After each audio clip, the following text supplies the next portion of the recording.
Hey guys. Hi. It has been a while since we streamed, so I thought I would stream today. Yes, I caught it. I know what it says, the wrong thing.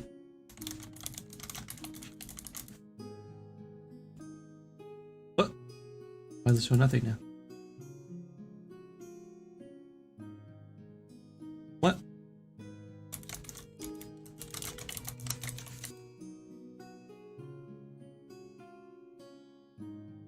Oh, why did it move? That was weird. It's also not centered now.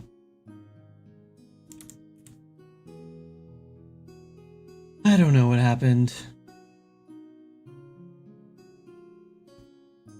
Can I help you? I'm streaming. Okay, cool. Want to stand over my shoulder freaks me out. It's supposed to be centered. I don't know why it's not centered in here.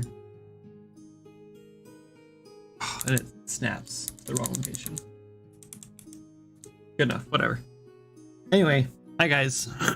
So, nothing better than some S&M on a Wednesday. I mean, it's Tuesday for me, but yeah, okay. You can have S&M on your Wednesdays, I guess.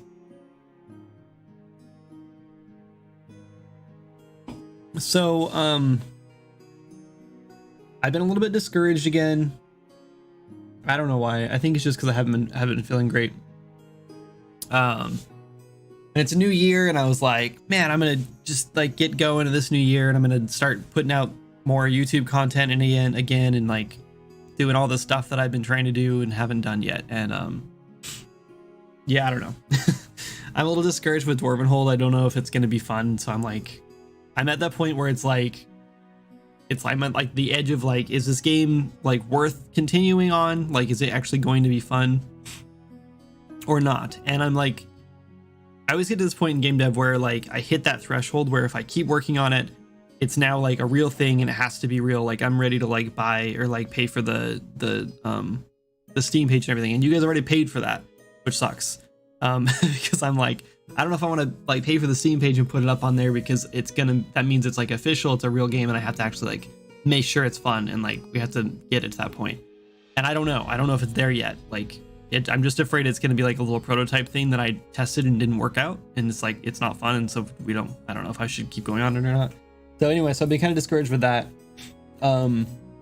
Earlier this year, Abby had a homework assignment come home that was like, she had a list of goals that she was that she was making for her school, and then on there she had to come up with a goal, or we had to come up with a goal as a family to do. And so the goal was, we're gonna make a board game. That's what we came up with. So this year, for the rest of our school year, we're supposed to make and finish a board game that we can play. And so over winter break, we decided to work on that. Well, Abby wasn't interested at all in working on it, so Gianna and I were like excited about it, so we just kept working on it without her. And we came up with a card game idea, and so we've been working on that. And we did a test play with her uncle, who plays a lot of board games, and he was actually kind of into it and was like finding cool combinations with the cards and stuff, and he was like having fun with it, and we were having fun, and we were like, this is actually working, this is actually pretty cool. And then we found a couple of cards that were like really broken, and I was like, I gotta go fix those. And I pulled up the spreadsheet and I typed in what the new fix was, like changed the description of the card, and I was like, oh my god, how stupid easy is it that's fixed now? Like, it didn't take me 4 hours to like dig through code and try to find out what was wrong with it. I didn't have to go and like send it out to testers to make sure the fix is working. I didn't have to test it on the server and on a client. I didn't have to like make new art for it or anything like that. Like, I typed in some new words and it just works. And it's not like I didn't realize that, but it's just like it was such an aha moment. Like, making board games theoretically is so much technically easier, I guess, than it is to make or the beginning of the school year is what I meant to say. So anyway, yeah, so we've been working on that, and it's just like going from that, where like literally just changing some text in a spreadsheet which fixes the whole problem. Which, by the way, we have a really cool like workflow where it's like we use a thing called Dexterous. So we make we have a Google sheet with all the stuff for the stats, all the cards on it, and then we just export that into Dexterous, and then Dexterous has a file you export into Tabletop Simulator, and then your deck is like done. You have like all your components you needed, and it's like all set up and working in like Tabletop Simulator just like that. And so like being able to like test play is like incredibly fast and easy, and we don't have to like reprint any components or anything like that, so we can just all test it all like digitally. And it's kind of amazing. I don't know. It was just so fast to like iterate and like change and like try things. So it was kind of exciting. And then going back to Swords and Magic, and like the first like handful of bugs I found, I spent like an hour and a half on each of them, like trying to like dig through the code and figure out where the hell like the problems are. And it was just kind of like, ugh, like it's so exhausting making board games after playing with like a card game design. So anyway, let me catch up on chat now because I'm behind. Already behind. Look at all those weapon models. Yeah, these are old ones though. Or models the entirety of Skyrim, probably. You just got to be 1% better every day. That's if it's not sustainable to go to 0 to 100 or after a break. Yeah, agreed. And that's probably part of my issues. She got homework on the first. No, she hasn't been back to school yet. Sorry, guys.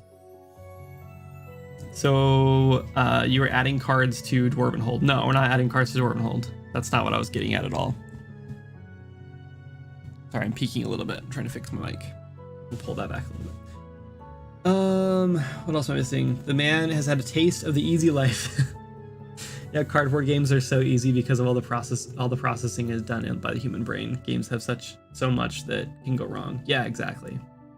I'm personally not one for board games and card games, not counting video card games. Well, a lot of people are. Kickstarter actually has a much bigger audience for board games lately than they do video games. And video games, it's insane to me because video games take so much more work to produce than a board game does. Not saying that like there's not a lot of work that goes into board games, and I'm not saying that like it's easy to just make a fun board game. But it's still hard to make a fun board game. You have to be a much better game designer than you do an artist and programmer, luckily, to be a board game designer. But yeah, if you put a board game up on Kickstarter, as long as it's good, you know, and like the art is good and like the presentation is good and you've done your job marketing everything, that game is going to make 10 times what a video game would make, right? So I'm not saying that we're doing that. I don't know what we're doing. I'm just saying that just because a handful of people who in our audience in our like circle don't like board games doesn't mean there's no audience for it. Like there's a huge board game like revolution, I think, going on right now, where people are realizing like that like Monopoly and, you know, like Sorry and Chutes and Ladders are garbage games, and like that there's lots of new board games out there that you can play that are like actually good and well designed and fun and entertaining. So anyway, so yeah, we're just doing it for fun, and if it goes somewhere, it goes somewhere, great. And then if it doesn't, then who cares? So we've just been looking into that. I just saw Steam launched 14,000 games over 2023. Maybe board games are less saturated. Yeah, board games are a lot less saturated. The problem is that to sell a board game, you don't have a storefront like Steam, right? I mean, you can have a storefront like Steam, like Tabletop Simulator and the Game Crafter, I think it's called. You can like buy print and play games through there, or you can order games to like be shipped there, and it works sort of like Steam does. But yeah, like selling a game on Steam is a lot harder. Ad starts in 3 minutes. So selling board games are a lot harder because one, you have to produce them, right? There's an overhead cost. You're creating a physical product versus making a digital product, which would just make one time and sell millions of times. You now have to create that product every single time, which means you have to have manufacturing, and this is a lot of overhead. It's annoying. So I don't know, and we've never done this before, so we don't even know. Hi Jana, welcome in. I do love MMOs with TCG mechanics. What? Like an unhealthy level? What MMO has TCG mechanics? But yeah, and that's the other thing is like Steam is incredibly oversaturated, right?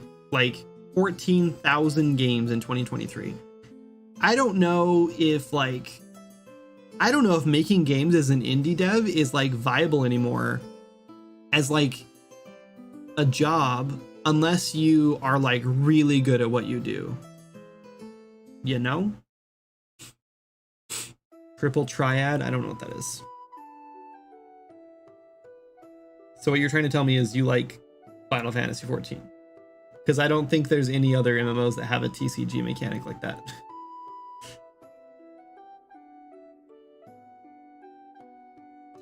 Off-topic question, but did you find Malum District Black Market Dealer in Lies of P? No, and I haven't played since I talked to you about it.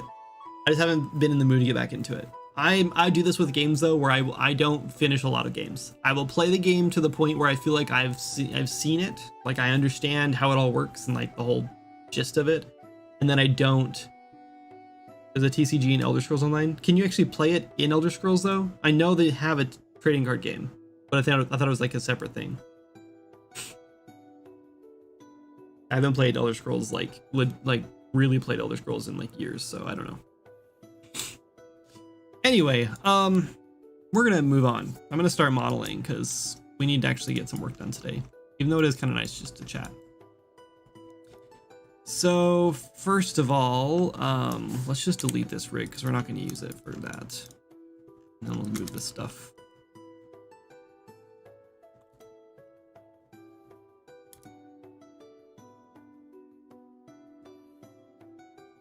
Unlock this.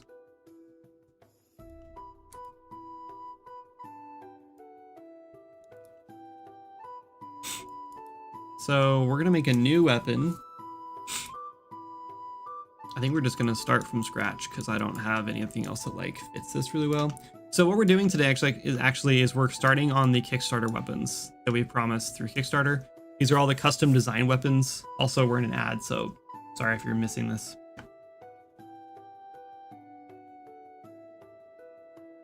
I feel like everyone who's watching though was pretty much subbed. Sounds like the market is missing an MMO TCG. Next game idea? Yeah, right.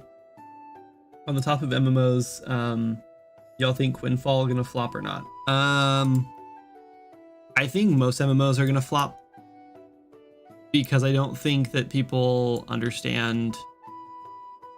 I think what most people who are looking for MMOs are looking for is nostalgia. Like, I think that most people, at least my age, who are like, man, I want to play an MMO again. Oh, ad break is still going on. Ad break ends in 2 minutes.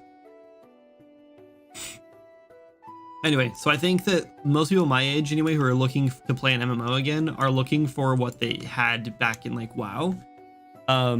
And I think the reason that WoW worked so well back then is because we didn't have Discord, we didn't have Twitch, we didn't have YouTube, like we didn't have any of these like social media platforms, and like we didn't have good ways to communicate with our friends. So I think it was a big part of it was like you're meeting new people online, which you didn't have an opportunity to do that before WoW. In that sense anyway, like meeting people who are like-minded about video games. So you got to meet new people. If it worked as a chat room, and you had to, and like it had all of the like social cues that you needed to like build and nourish and nurture friendships. So like allegedly the studio that had a bare bones playable MMO beta prior to the start of Quinfall dev. Anyway, so I think the reason like that new MMOs don't work is because the focus back then was on like social mechanics. You had to meet up with friends and meet up at the dungeons. You had to like search for friends and groups and trades and stuff like in chat. Like all this stuff is now just like handed to you via like the dungeon finder, and like you don't even need to be friends. You can play the whole game solo pretty much now and then just queue up in a dungeon finder and never say a word to anyone. So I think because all those mechanics make like streamline like the social stuff nowadays, like I think most MMOs are kind of just like single player RPGs that ideally you play with your friends, you know? I don't know. So I don't think anyone's gonna like kill WoW. I don't think anyone's gonna like make a game that's like, wow, this is just like I remember WoW being. Like, it's just not gonna happen because you just have all those tools that you found in WoW that were like amazing and like revolutionized gaming for you back in the day. Like those already exist in other places in better forms. There's my rant on it. I low-key miss having to physically wait for the airship on MapleStory. Yeah, see, like, same thing in WoW. There's a ship you had to, or a couple boats you had to wait for to go from like Eastern Kingdoms to Kalimdor, and then from like to Stranglethorn Vale. Like there were like ships you had to wait for, and like you sat there and waited and chatted with friends. And like I was on a roleplay server, so I was constantly role playing as my character, and that was like a revolutionary like thing for me as like a kid, like a teenager in those days. And not to mention, like, I also didn't have a care in the world, right? Like, I didn't have to worry about paying a mortgage.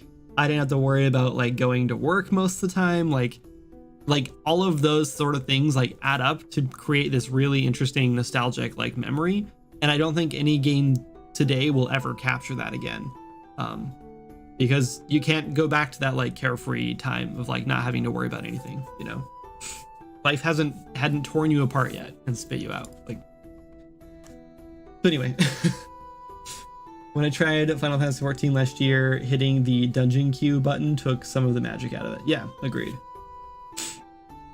Yeah, some of my favorite things were like I hit like level 17 or whatever, and then like going to Westfall in WoW, and then like people queuing up to do dead mines, and it was just like I'm like almost there. Like I need one more level or whatever. I can't remember what the minimum level was for dead mines now. It might be 17. But I remember like hitting that level and being so excited, and then like grouping, like finding people physically there at the location on my server who are like waiting and trying to find a person to go into dead mines with, and like going in, and like it was such a serious like thing. You had to really be careful because it was a lot harder back then, and like it was so hard and took so long to find a dungeon group that like once you found one, like you had to take it serious. So I don't know, it was a lot of fun. I missed that. Hey, long time no see. Everything's going, I don't know about well, but it's going.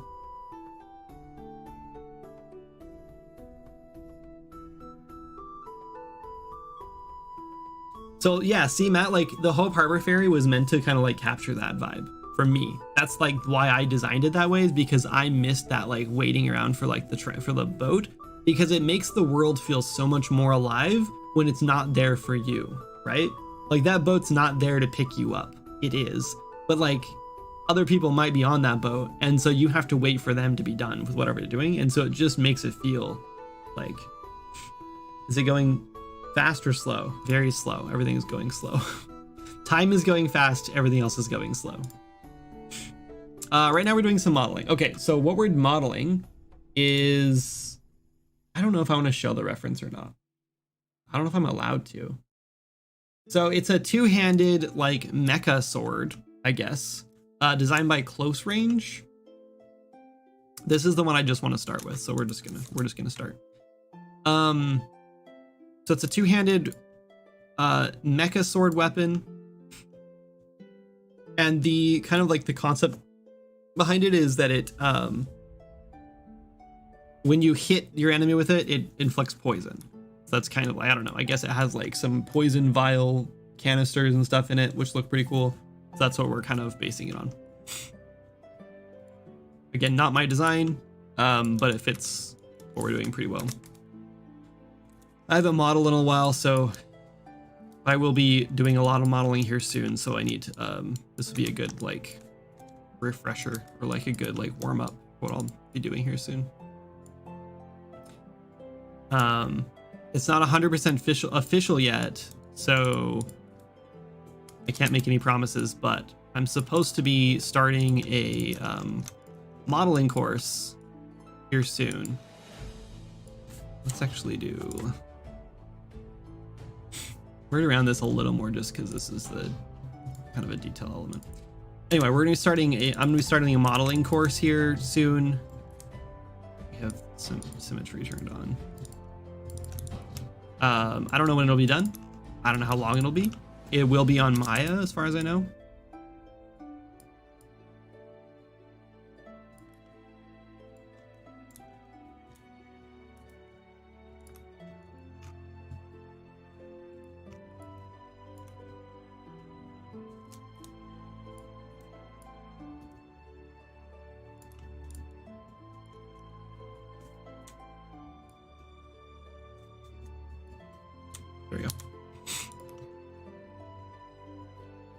Okay, so the next part of this is a little bit interesting shaped.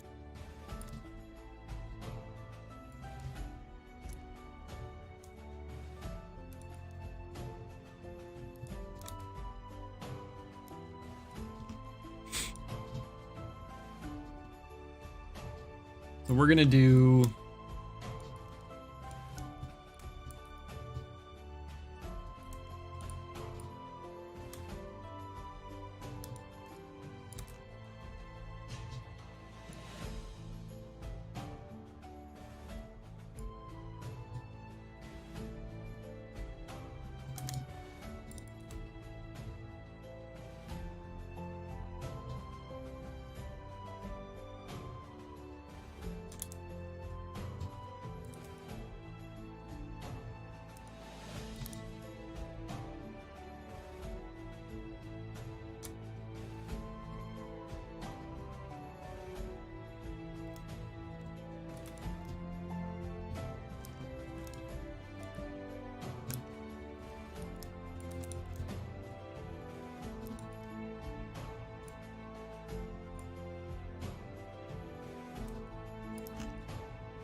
I'm trying to decide, like, I want to kind of, I'm probably going to take a little bit of creative freedom here because I don't know if this is like how it was intended to be designed, because it's a little bit like off.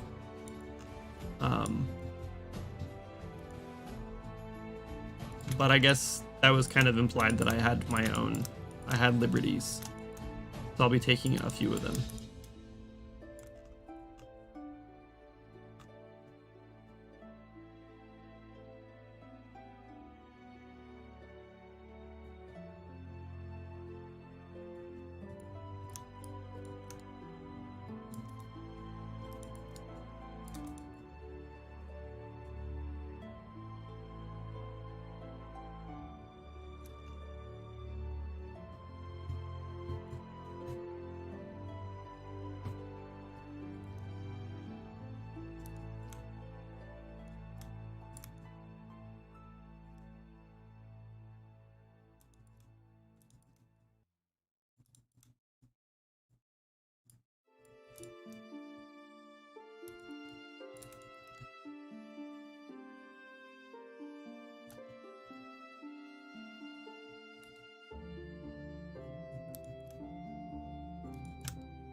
Trust the process. This isn't looking good so far, but it's gonna look better.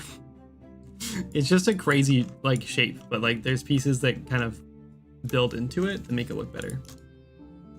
Okay, we're just gonna go from here and again, trust the process.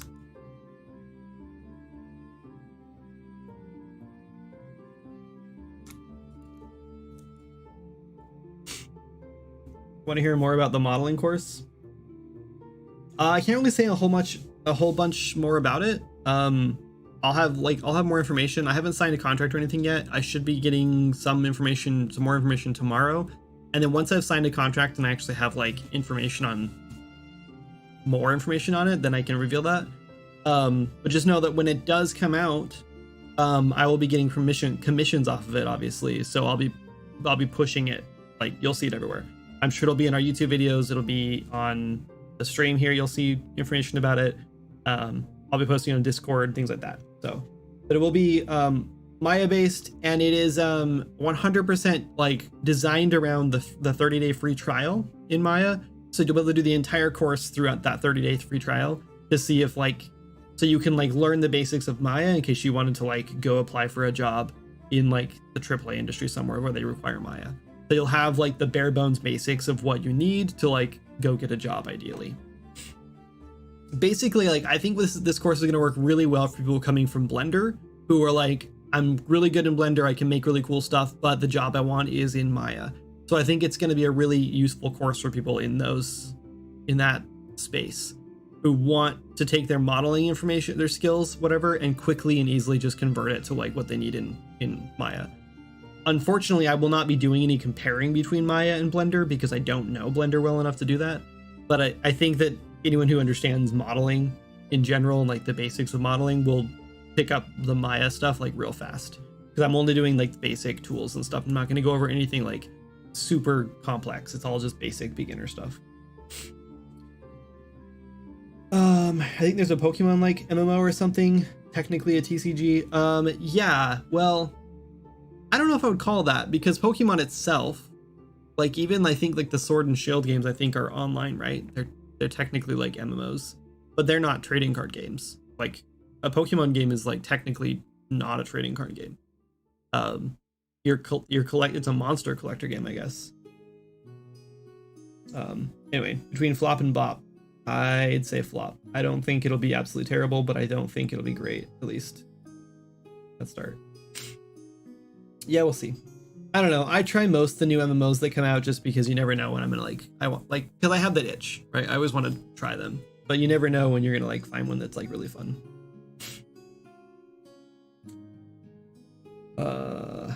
I low-key miss having to physically wait. Oh, we already did that. Sorry. I went too far back, thinking I was too far. I was not. Yeah. Do we have 2024 resolutions? Yes. Old school RuneScape still captures that pretty well if you're in a clan chat. People always just asking if anyone wants to come kill bosses. Loot share is totally player driven, which helps bust or build trust unless someone runs off with a rare drop. Yeah, RuneScape still does have that magic. And I think WoW Classic has it too. But I still think you're missing some of the nostalgia there that like kind of brings it back. I don't know. I did start playing WoW Classic again recently. I canceled my sub already because I didn't want to keep paying for it because I don't have time to play it. But I don't know. I was playing hardcore and I don't know if I actually found that magic or not, but anyway, just be more intentional about loving myself and consuming / generating positivity. I got it. Oh, you're asking if we have 2020. Oh, I got it. I thought you were making a joke about like a 2K resolution. I don't know what the joke was. You're asking if we have New Year's resolutions. Got it. How many weapons total are in Swords, Magic, and stuff? I think there's over 100. Let's go look. If we type in weapon and we filter by miscellaneous. Where is it? Data asset. 302. Oh, but that also counts arrows for some reason. I don't know why that's counting arrows. If we do weapon underscore. Yeah, it's still counting arrows. And equipment.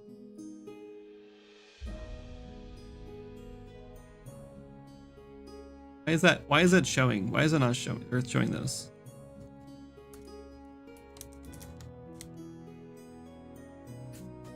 I don't know. Let's assume like 200 something. Because all of these ones are weapons, so really we have 300 or 265 minus like 4, 5, 6, 7, 8, 9, 10, 30. So 230 something. 230 or 228 or something weapons. How's that?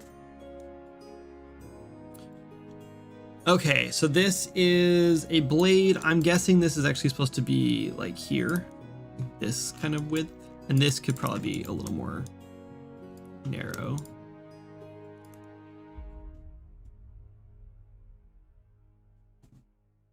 So this starts pretty straight, but it eventually goes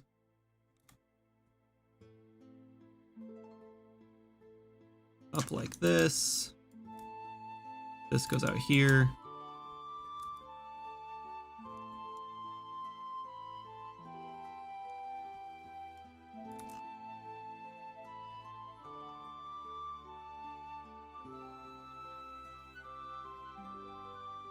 And this has some like cuts on the end of it.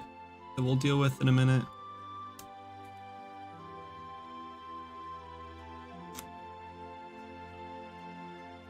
This looks a lot like an inkwell pen. You know what I'm talking about? Like an ink pen, I think.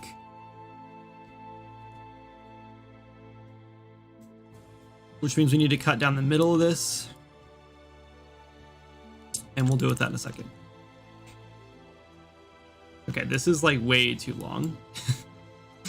So we need to squish this down a little bit. Let's grab all of this. I'll grab like here, and move down, and here, and move down, and probably here, and move down.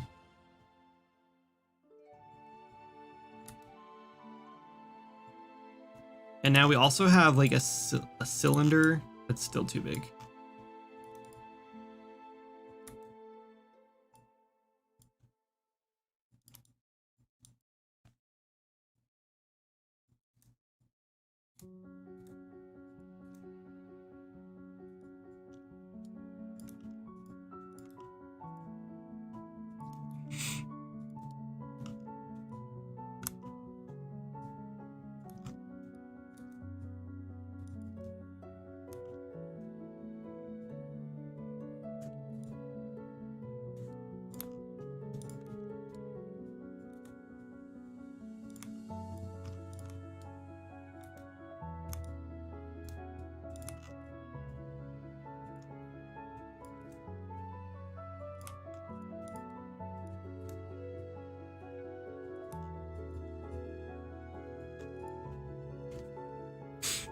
Okay. The one thing that kind of bothers me about the sword is there's no hilt on it, which means we have to kind of like make this work.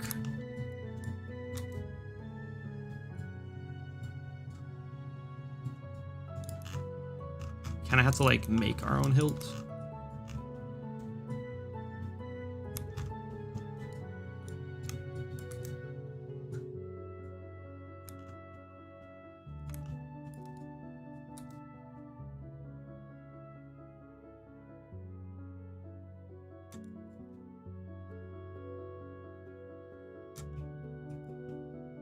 I know this is like a weird shape, but this is like how it's designed in the concept art.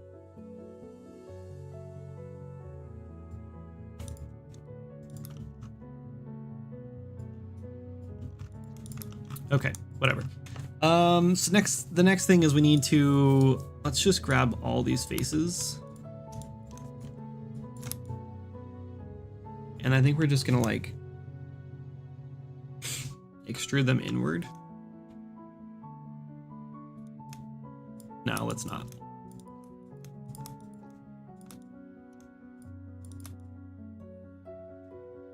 Let's extrude these ones outward.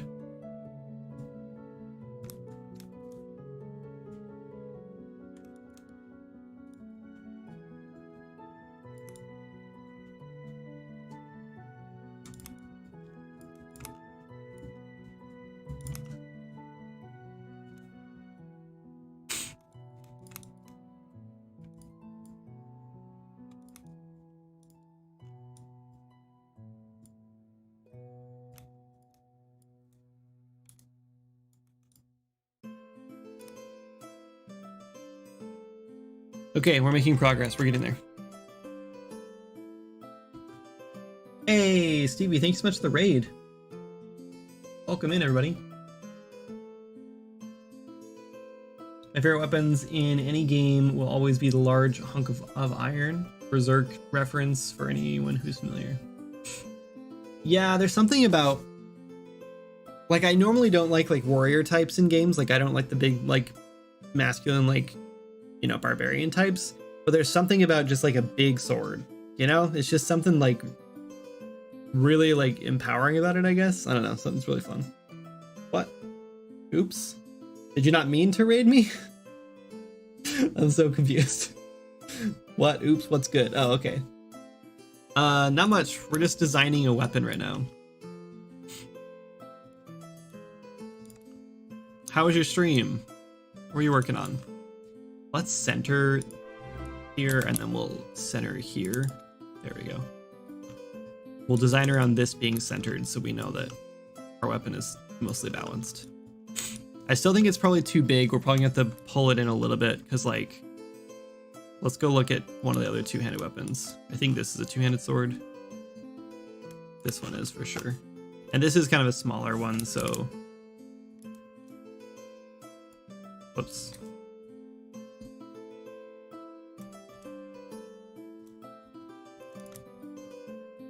So that's a two-handed sword currently. We do scale them up a little bit in game because they end up being a little too big. We can probably scale these ones down a little bit. I don't want to merge yet.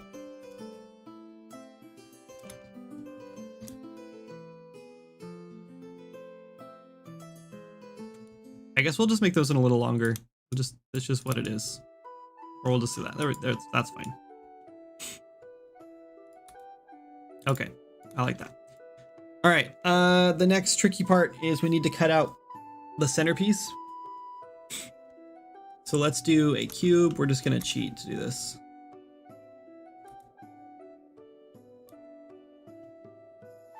And there's a big triangle, kind of. I'm assuming it's gonna be like a gem kind of thing in the center here. So we'll just do this. Wrong way. Okay, and then we'll do another cube. Actually, let's do a cylinder.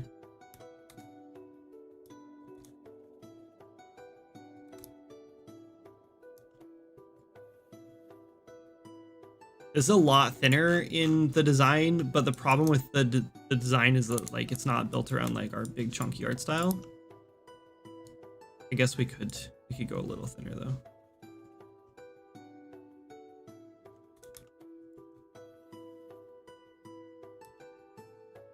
Let's go like that.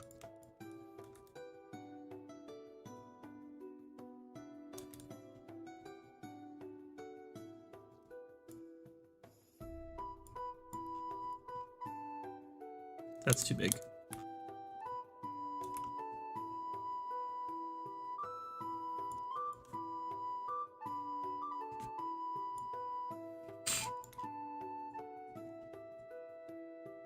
Okay, that's looking very good. Are you working from a concept? Yes. Yeah, this is the concept here. We're not quite there yet. We're making waves. We're making strides to get there.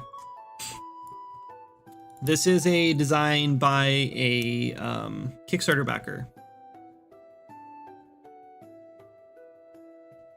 So technically on their design, they don't have they have a pointed tip right here. And we should probably do that.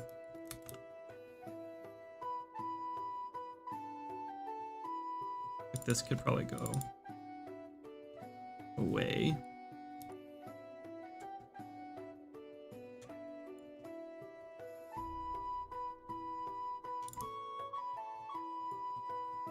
Okay, that's looking pretty close. And now we have these pieces that are supposed to be kind of tapered.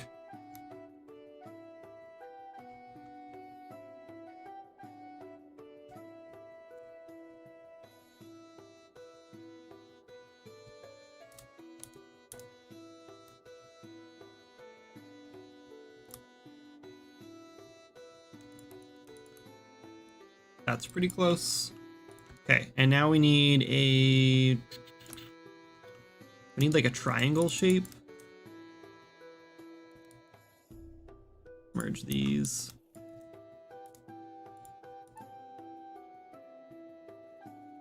What are the Kickstarter weapons? We have a bunch of them. I think there's... Oh man, there's a lot. There's 41. However, about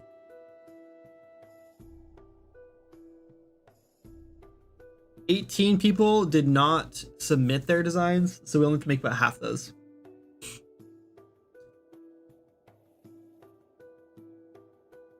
So, and some of them have like really detailed descriptions and like information about them, and others don't have anything at all. So we just kind of like, for those ones, I just get to kind of make what I want to make, I guess. All right, so this has a triangle facing down. I don't know why I wrote it that way. That's fine. It's about this shape.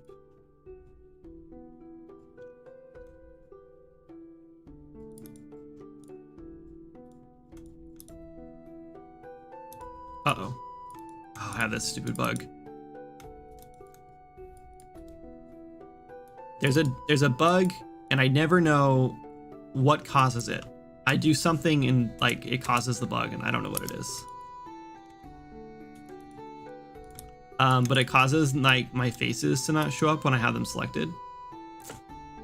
And I feel like I fixed it before, and I always forget like what I did to fix it. And I think it's because like sometimes fat finger something, you know, like I accidentally hit the wrong button somewhere. I feel like it was in like the rendering options somewhere.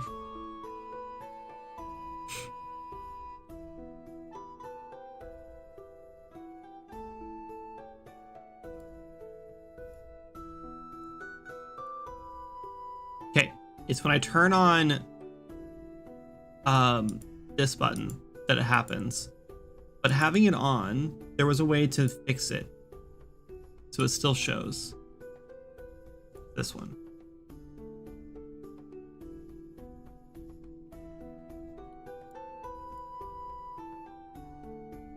I don't know.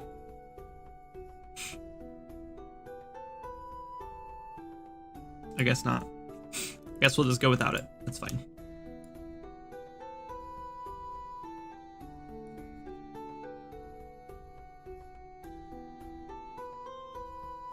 You know what? Let's do this. And then we'll offset it to the center.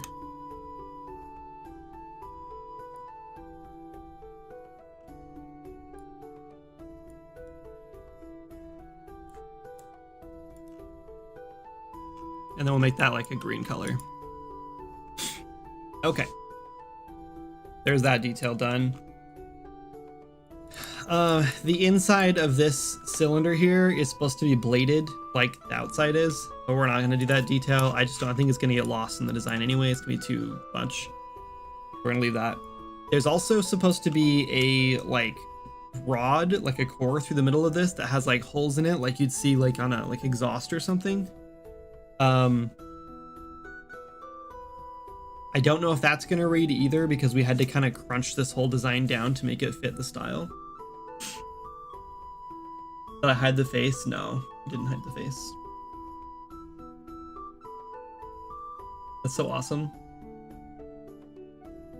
Will the different weapons have different damage values and such? How do you determine which weapons are stronger? Yeah, so right now it's just kind of... Oh, we're on an ad break. Sorry if you guys missed the ad, or if you guys got caught in the ad. I guess I'll answer that question in a second.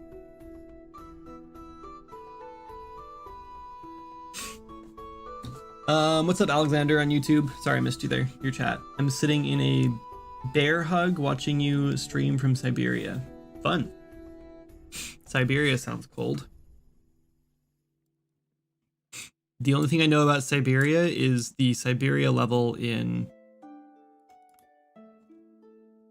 GoldenEye, I think it was, as like a kid. That's probably it. Let's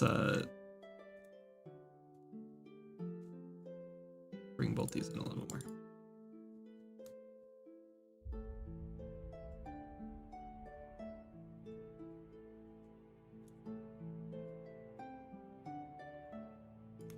Okay, getting too picky.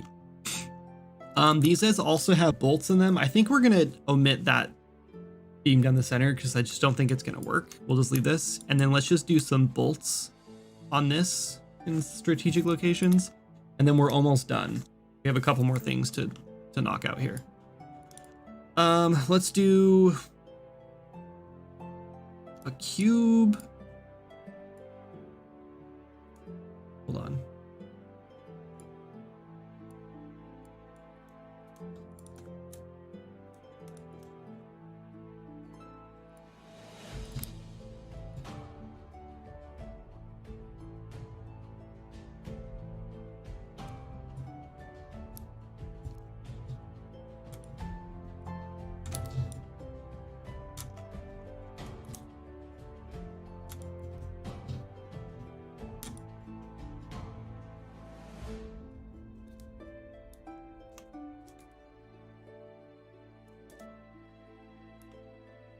This is why I like to use this effect here, but it obviously causes problems with my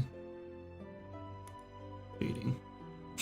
This is going to cut into the blade, which I don't like. I just have to put one like right here. I feel like 2 need to be done on this one though. Maybe we need to make this blade a little more. Oops.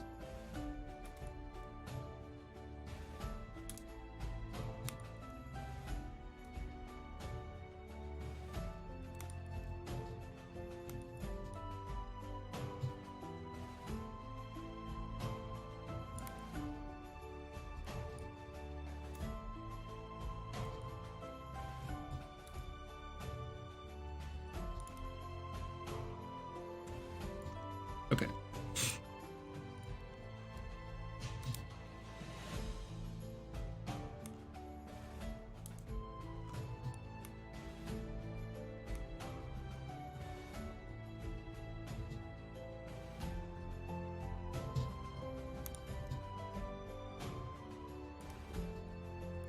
Let's save.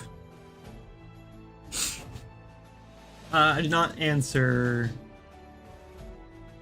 yet because there was an ad going on. Okay, so the game is already like, there's a lot in the game already. There's a lot of weapons already in the game, and so we have our like a way of balancing things. So how I'm going to balance this is every weapon that I put in for the Kickstarter stuff, I'm not going to try to make them all like these epic like ancient weapons, but the ones that are like exceptionally cool, we probably will.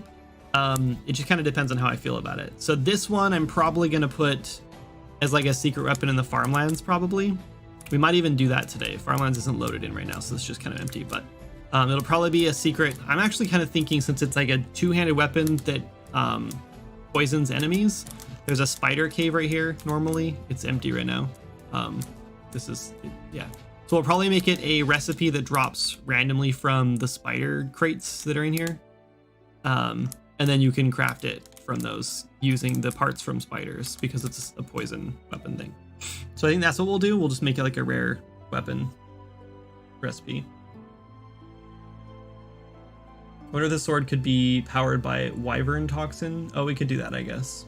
Yeah, I think we'll just keep it where we can get to it now. I'm trying my best to make sure all of these weapons can just go in the game as I build them, rather than being like, in the future when I have 12 more zones done, we'll put this one in, because I want to get all these in now, like as soon as possible.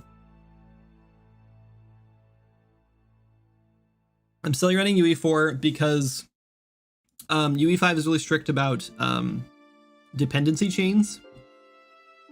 So for example, like let's say you have like, never mind, I'm not going to explain dependency chains. If you want to know what they are, I'll explain them. But they're really strict about dependency chains in UE5, and we have a lot of them because this game's really big, the project's really big, and it's 3 years old now. Oh, sorry, a lot older than that. It's like 4 years old now, 4.5 years old now, I think.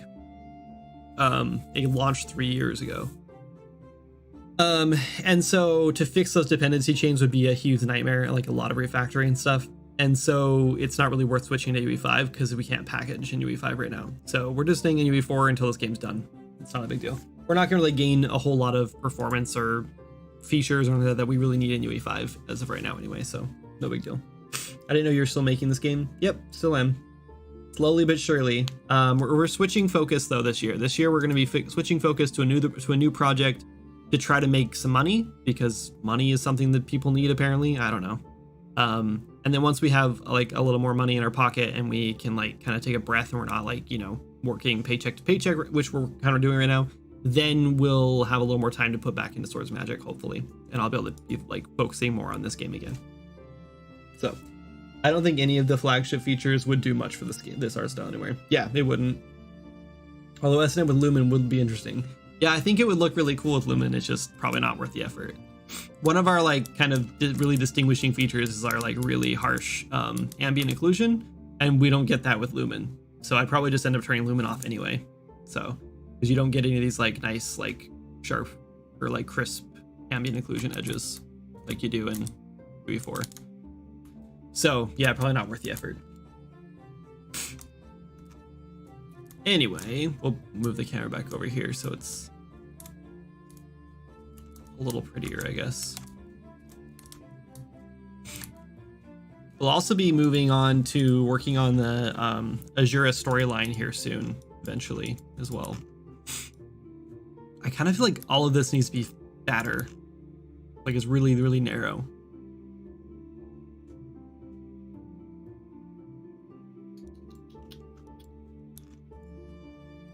Maybe let's maybe do it.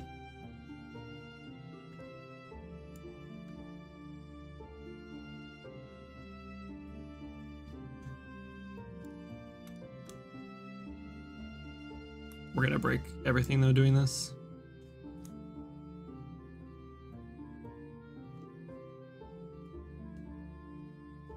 Yeah, let's just leave it. It'll be fine. Okay, we have bolts. They're not great, but they're bolts. Let's give them some random rotation.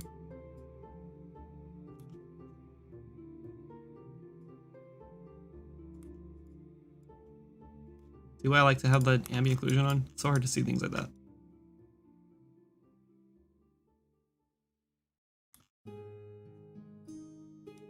Okay, and then we have 2 more elements and then we're done with this one. Well, actually, this is supposed to have like notches taking out up here, but I think we're going to leave that. It's just, I think it's going to be too much detail in that portion to justify. I think we'll leave it. Let's do, we need canisters.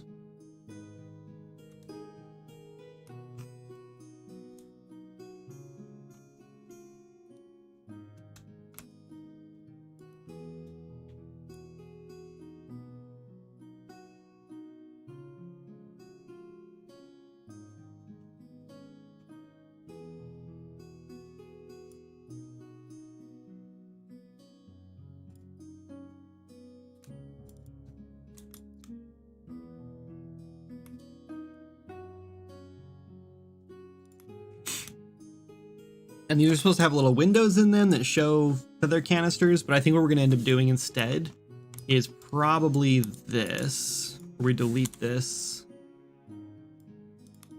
If we actually kind of...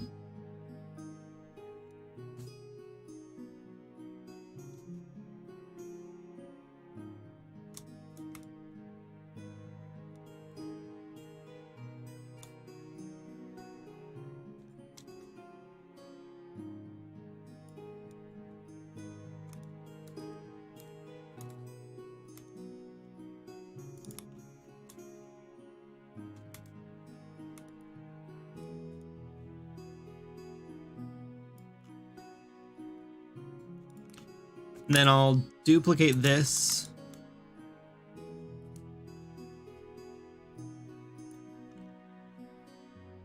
Oh. And we'll scale it in to like that.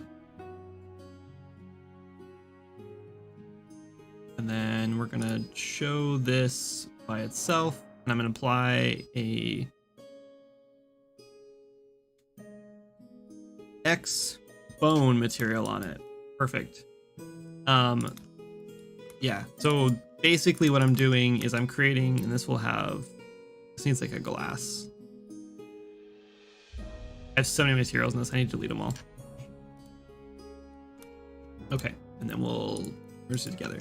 Okay, so what that does is it basically gives us, the outside piece is going to be glass, the inside piece is going to be a liquid material that we have made already. And that way I can make the inside like that liquid material so it'll look like it has like a thick, like the glass will have like a thickness around it. And then I hope this actually fits because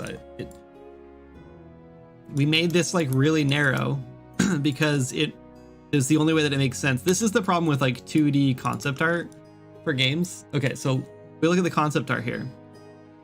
Clearly these vials here exist. And they're supposed to be attached to this, and these vials have got to be pretty big around, right?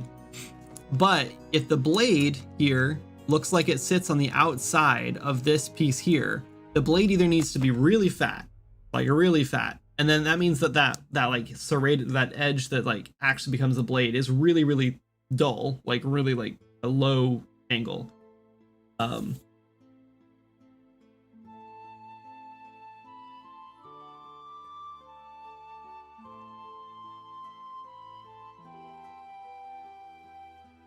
Sorry, I'll catch up to that. Hang on. Or that means that the like bar that it's like attached to is more narrow than the blade, and the blade's already pretty narrow, which means that it's not really physically possible for these like canisters to go on it. So now we have to find a way to like make them work. So here's another solution. If we put these canisters instead of on the side like this, we put them on the face of it, right? Because that's a lot fatter. Or we do the canisters in like a way where they fit on the face. I think that's what we're gonna probably do. Like maybe we'll do. Do we just do this?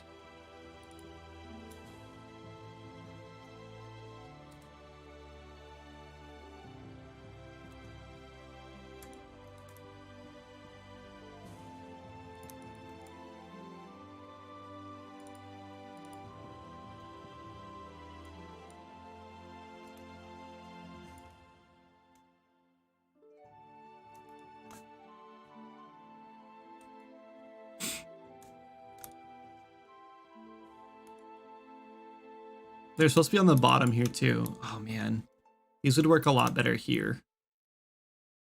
We might just change this. I sort of feel like Close Range is the one that designed this, and I feel like he's not going to care if we change this too much, as long as it looks cool. And I also sort of feel like sometimes the original designer wouldn't even notice that things like this were changed when they saw the final art until they like compare it to the concept.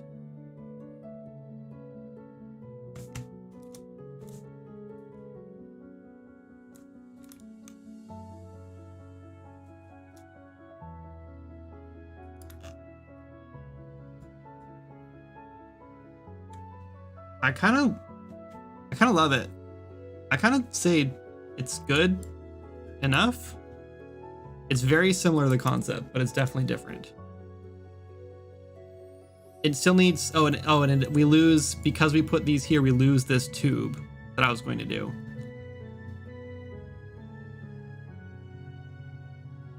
But we could put the tube out this backside, but then we lose this cool like blade hanging down effect kind of thing too. What if we take the tube out like the here and like kind of wind it back through? No.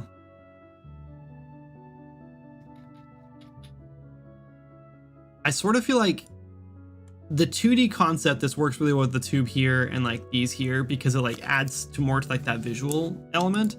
But in 3D, it's going to look very flat. So maybe we put the tubing on the side instead. Maybe we run a tube like here, up and around, like inside here, and then back to the other side. I do feel like we could do a tube here. All right, let me catch up on chat real quick. Oh, let me catch up on YouTube chat first. What is a realistic budget that would help finish this game? Oh, geez. Honestly, to finish the game to the point, like, okay, so when we originally asked for funding on Kickstarter, we asked for $23,000 because that's what I thought in my head would make sense. And then we hired like a team of 5 people, and we made $80,000, by the way. And that's why we hired more people. And even with that, even with $80,000 and the game launching and making a pretty decent amount of money, we ran out of money within what was like 2 years, year and a half or so. And then we started paying out of our savings, all the money we had saved and all the money we'd paid ourselves out from the game sales and stuff. So almost all the money we made from the game, we put back into the game, and we spent all of it on paychecks, basically, almost all of it. So yeah, so now we're like out of savings, we're out of money, we have no more funds for the game anymore, and now we're just paying our mortgage and stuff on game sales. But realistically, if I wanted to hire a team again to finish this game in a reasonable amount of time, and I guess that's another question, is like how long would I be willing to spend, I guess, on it? If I wanted to make the game or finish the game to the point that I actually wanted it in the next like 2 years, I think it would probably take around, I don't know, let's see. Let's say we wanted to hire a programmer, an artist, and a level designer.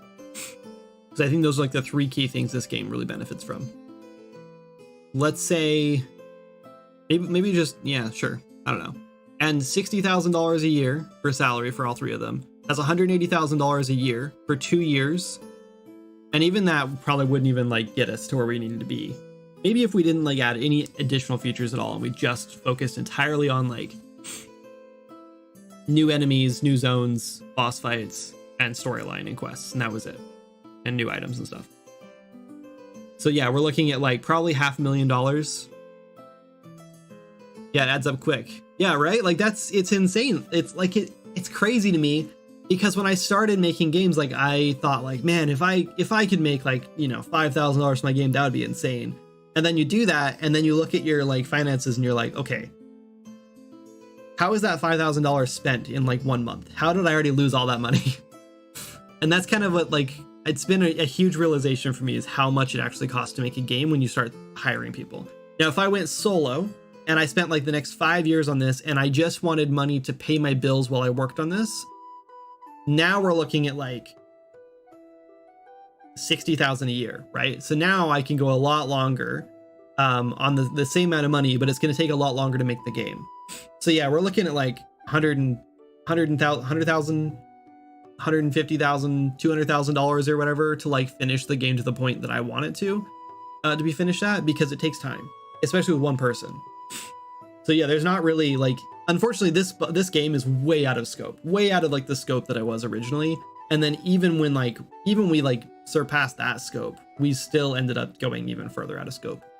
So yeah, it's a lot. These were the first devlogs I ever watched on YouTube. Really? That's awesome. Classic cost, time, quality triangle. Yeah, exactly. Exactly. Yeah, and it sucks because I'm trying to readjust my mind to that within that triangle, right? Because we used to have money and we used to have time, and now I don't have money or time. And so the quality, I'm still trying to do like the same level of quality because that's what everyone expects. But I can't. And so a lot of the time when we get like bug reports and stuff now, I'm looking at it like, oh man, is that worth fixing?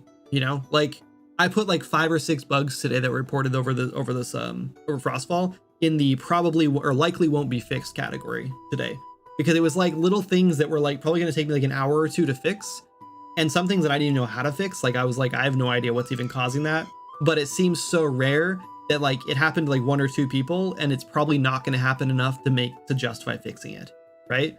Like if Skyrim never went back and fixed their like mountain climbing horses, I'm pretty sure I can get away with a handful of bugs that I'm not going to fix, right? Or put it in like the one day I'll fix this.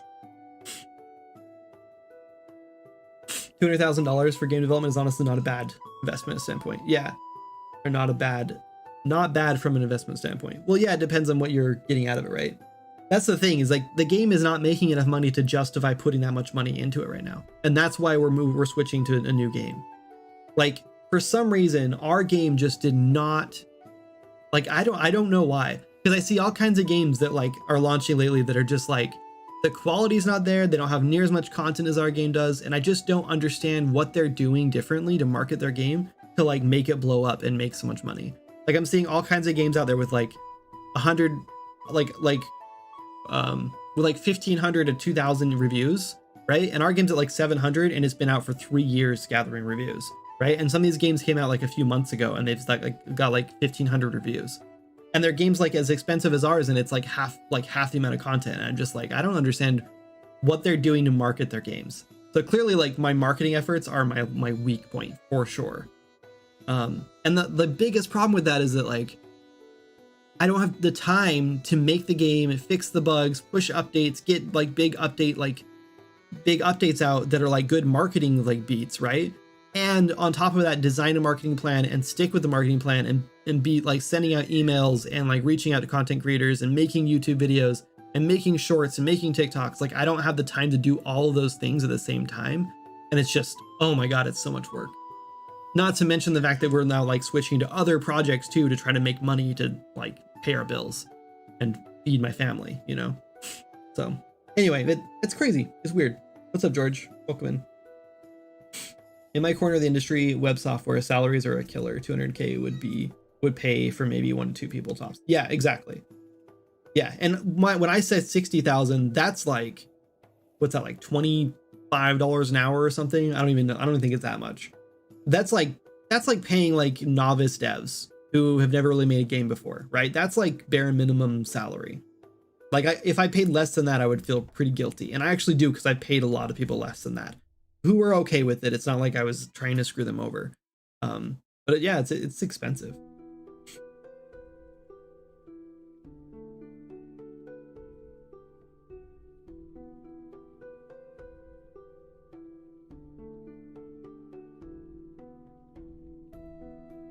Anyway, let's move on. I'm getting really bad at ranting about this on stream, and I'm trying my best not to do that anymore. I want to make this bigger. I feel like it just needs a little more oomph. That's kind of like the center point of the weapon, so I want to make sure it stands out. I also, man, I really kind of want to put these here.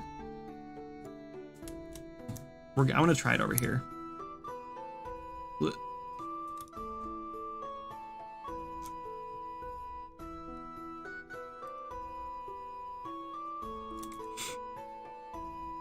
I'm really picky about like how things like attach to stuff like this. And I do feel like this doesn't make sense how it's attaching here, but also it's kind of just got to do that.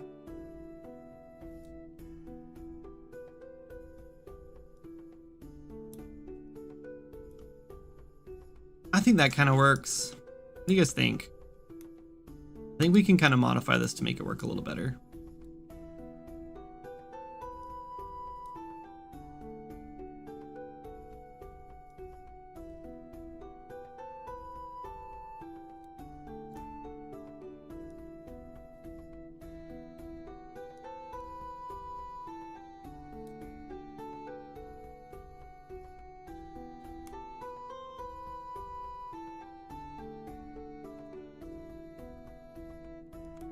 Let's do it. I think it's good enough.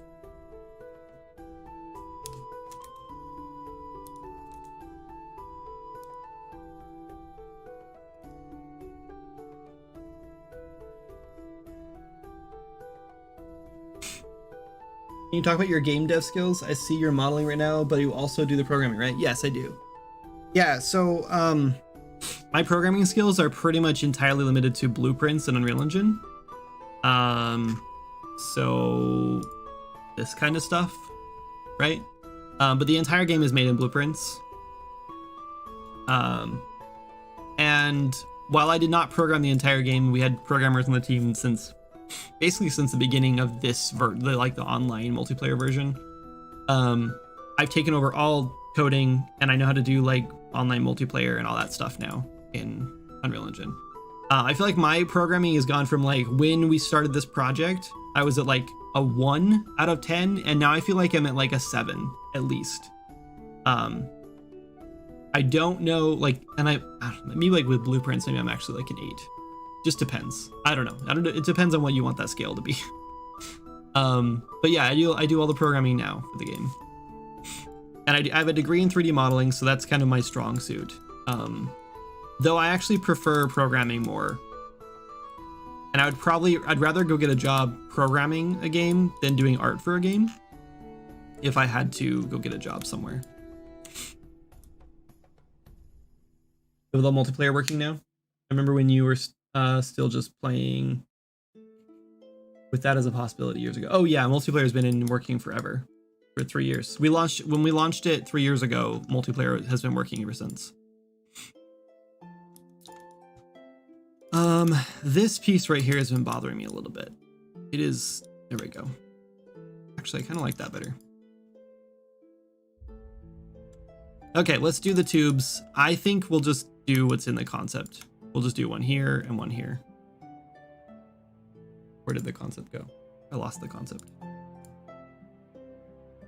Yeah, they're both on the same side. This one's like straight. I think we're gonna bend it a little more to kind of get a more curvature. The only thing we're really omitting is this and these details here. Everything else I think we've kind of nailed.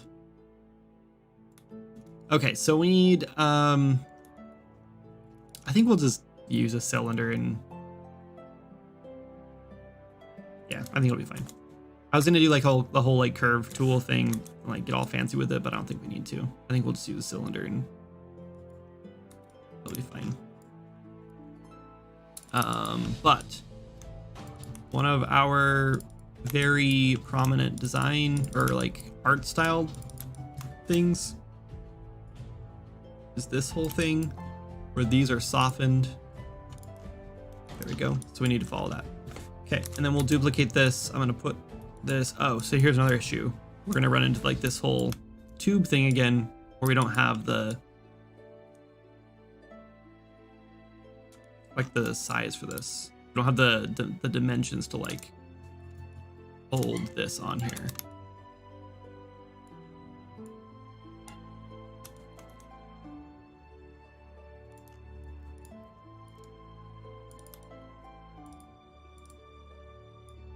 Soften those.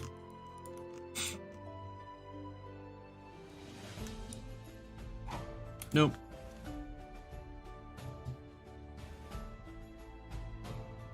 Okay. And we'll put these everywhere we want the tubes to come out.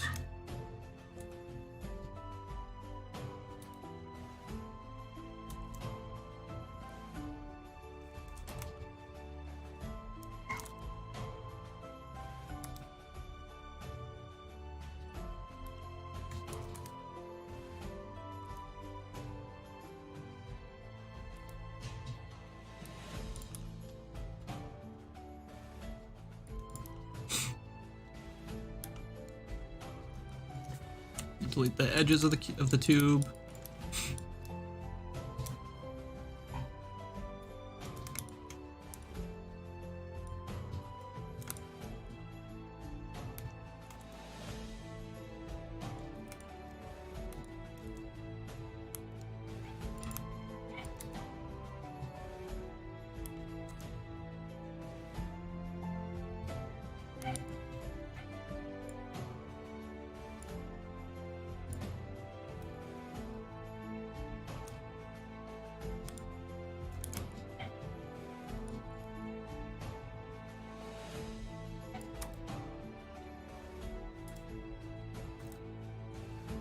We should have done this a little differently, but it's what it is. What it is.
Cool. I'm just gonna duplicate this one and do basically the same thing up here.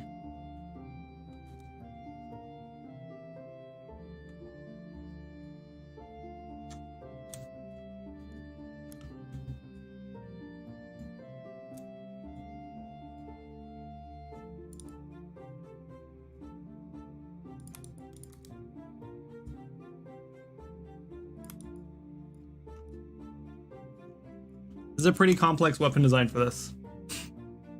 Did you learn based on projects, or are you more tutorial oriented when you were starting off? With 3D modeling, I learned in school mostly, but I was very driven when I was in school. It was because I was in college for it, and I spent way more time doing extra, like going above and beyond in every assignment I had. So like one of the first assignments was like model 3 dungeon props for this like scene, and they gave us like 10 different options, I think it was, and I modeled all 10 of them. right? So I got like 110% in that class or something. It's like insane. So I ended up graduating as valedictorian because I did like 10 times the amount of work I needed to do to graduate because I wanted to do more work. So yeah, I think that very much project based, because I didn't like follow tutorials to do anything, those things, right? Like I followed tutorials to learn the basics of a tool, and then I would take those basics that I knew and expand upon them, and then sometimes I just experiment and try like new things. So yeah, I would say project based almost entirely. As far as programming goes, also project based. I think it's way more beneficial to learn the basics of how like for example, let's say I want to learn like to make an inventory system, right? So I would follow a tutorial to understand like how, like what concept they use to build that. Like, oh, okay, they're just using a struct with an array of structs, which has all the information I need in my inventory. And then how are they doing drag and drop? Okay, so there's a drag and drop feature built in Unreal Engine. So that's cool that they're doing like this. And then once I know all that, once I know like all the different like components they're using to build an inventory system, I'd pretty much turn off the tutorial at that point and do it myself. Because I think if you just follow a tutorial like word for word or step by step, and you don't really understand how it's all coming together, then you don't really like, you're not really like getting that, you're not really like gaining the like knowledge you need. You're more just like, you're not learning, you're like memorizing, right? I don't know how to explain it, but yeah, so I would say more project based. I would rather just take the things I know and like practice them on my own in like a new project than just follow step-by-step tutorial to make my game. Plus, if you know those things, if you like actually like take those things and like rebuild that whole tutorial or whatever on your own without the tutorial, and like understanding how all the mechanics and all those different like levers work basically, then you can go build anything you want with those same features and same mechanics or same tools. So it's way better to do that way I think. Oh, let me catch up on Twitch. Man, I'm so far behind. Sorry, I feel like I could learn 3D modeling, but I recognize the massive time commitment to learn a new skill as in-depth as that. I don't have the time. I'd rather specialize, and I'm already a degree in 10 years into programming. So yeah, 3D modeling is interesting to me because I can't really draw very well. Like I'm an okay like 2D artist when I'm like drawing, but I never really it never like clicked for me. I never like really enjoyed doing it, and I never felt like I was like really good at it ever. And so I always felt like I was just sort of like winging it, and hopefully it turned out good, right? And then when it came to 3D modeling and I discovered 3D modeling, there was something different for me. It was almost like it like there's something mechanical about it, you know? I think what it is like, let's say I don't like the angle of this thing right here, right? Like if I was drawing this, I'd have to just redraw the line like 15 times and erase it and draw it back in at a different angle, whatever. But with 3D modeling, I can just make such fine adjustments to whatever I want, right? That like feels like I have way more control, and I can make mistakes without like worrying about it. So that's why I really like 3D modeling, and I think it's very mechanical to me, and I think that's why I actually have more of a programmer focused brain than I thought I did. And maybe it's just because I'm getting older, I don't know. But I really like programming a lot more recently, and I think that I'm more of like a mechanical, like logic based thinker than I am like dynamic, like artistic, which is weird for me because I never would have thought that was the case for me. Anyway, I think this guy's done. The only problem is that it's very heavy in the detail, and it might be a little too much, but I think we're just gonna call it, and it is what it is. Some people are gonna love it, some people are not. So these guys need to like glow green. This guy here needs to glow green. These guys are gonna have green liquid in them, which will be really cool. I'm also, I feel like it'd be cool if like there was like green inside here, but I don't want to go that like far with it. So I think we're just gonna leave that alone. Okay, let's grab all the pieces that are gonna be metal. And also this concept has like kind of a copper to it. I'm thinking we just go like a dark metal color instead. Maybe we do copper and like a dark metal. Maybe we do like these pieces like copper. Maybe like these accents here copper. Maybe like these guys copper. Maybe we do these pieces here copper, which means I have to grab those individually. That's gonna suck. Maybe we do all this copper. And then maybe not these actually, now that I think about it.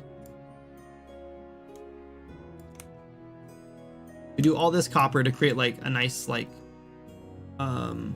contrast. And then we'll do the rest like a dark metal. And then we'll do the glowing green.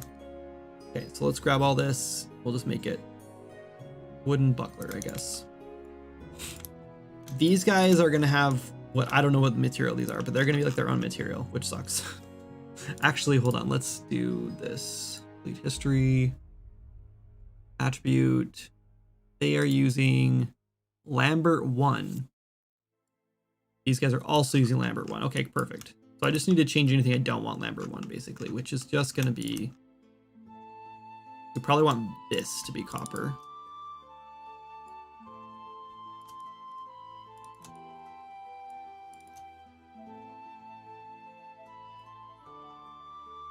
Which is that first buckler. And then we need to grab all the things that are going to be green.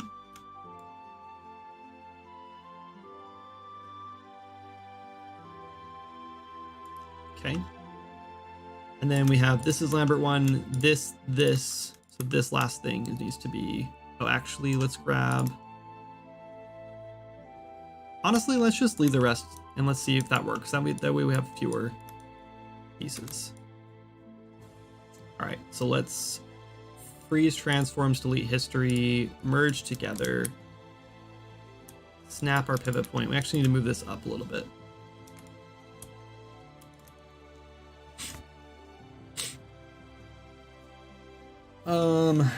Was just checking Discord. I have a Steam key from 2019. Not sure if it's actual game though.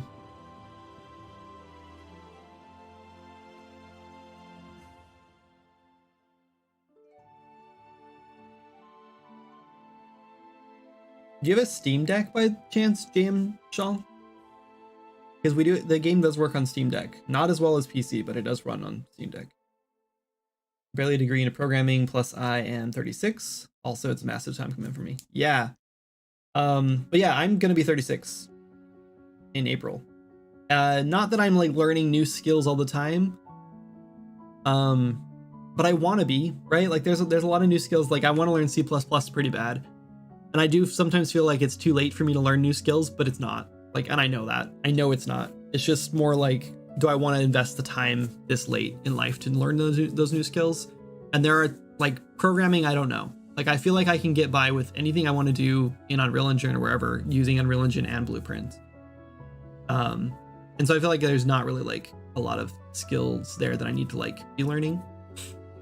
So we'll see what happens there. But yeah, I feel your pain. We need to import another sword. Weapons, swords, SK, sword, great sword, topaz, that's fine. And then we grab the actual topaz part and we delete it. And then this goes down here to the actually, do we want that there? Sure.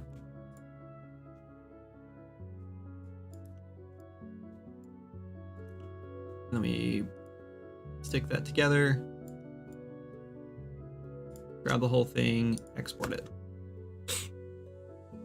Weapons, swords. I'm gonna make a new folder for these. Actually, I'm gonna might actually already have one. Kickstart weapons. SK.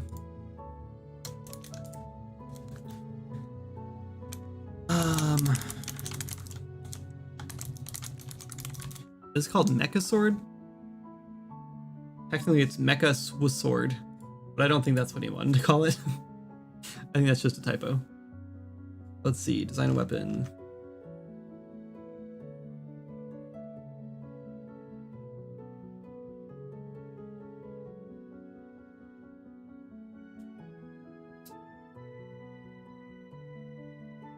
It doesn't have a name for other than just this being called Mecha Sword, so we'll just call it that, I guess.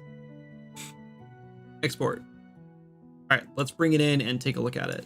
Let's go great sword. Turn off our data asset filter. He was in his 30s when he referenced GoldenEye, and then when I heard the Navi notification. Yeah. I guess it's kind of a dead giveaway. If the gray hair doesn't do it, then like, yeah, that makes sense.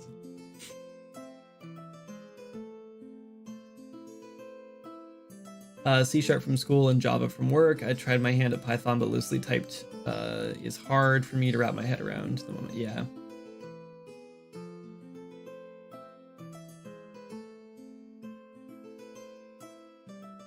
Yeah, AI will 100% be able to make 3D models for you in the future. You can already do it. I think it's called Sloyd, Sloyd. I think you can look that up. It can already make models. I don't think that it has a place yet in the game industry unless you're just making prototype like placeholder models with it. And even then, you may as well just go grab something from the marketplace or like find free assets out there, or even just use cubes at that point. I don't think it's that great, but you can. In the future, they will too. You'll definitely be able to do like 3D art in the future, unfortunately. And yeah, voxel arts is a really good way to go too if you like blocks, like just placing blocks to build stuff. That's like in Minecraft or whatever. That's a pretty good way to do it. Just bought the game, James Shaw. Thank you so much. Thanks for the support. I appreciate it. Also, just discovered your best friend from high school owns the game too. That is amazing. I'm waiting for the day when someone like I talk to, when I'm like, they're like, oh, what game do you make or whatever, and I tell them and they're like, oh, I've played that game, but I don't think it'll ever happen. Why would Dunce get auto mod? That was stupid. Did you fix that, Jana? I don't know how to approve it.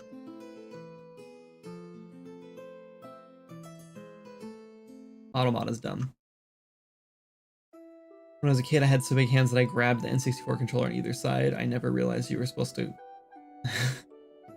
hold the middle handle. That every game holding layout. Oh my god. That's pretty funny. I have really big hands too. They're pretty big. And I could also play by holding the outsides, but I never did.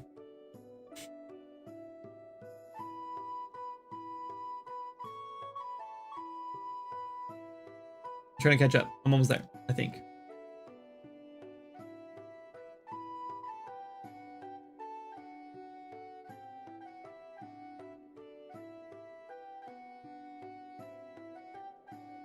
Histogram blueprints only being sufficient. A core in C++ makes for it being a lot more stable and expandable in my experience.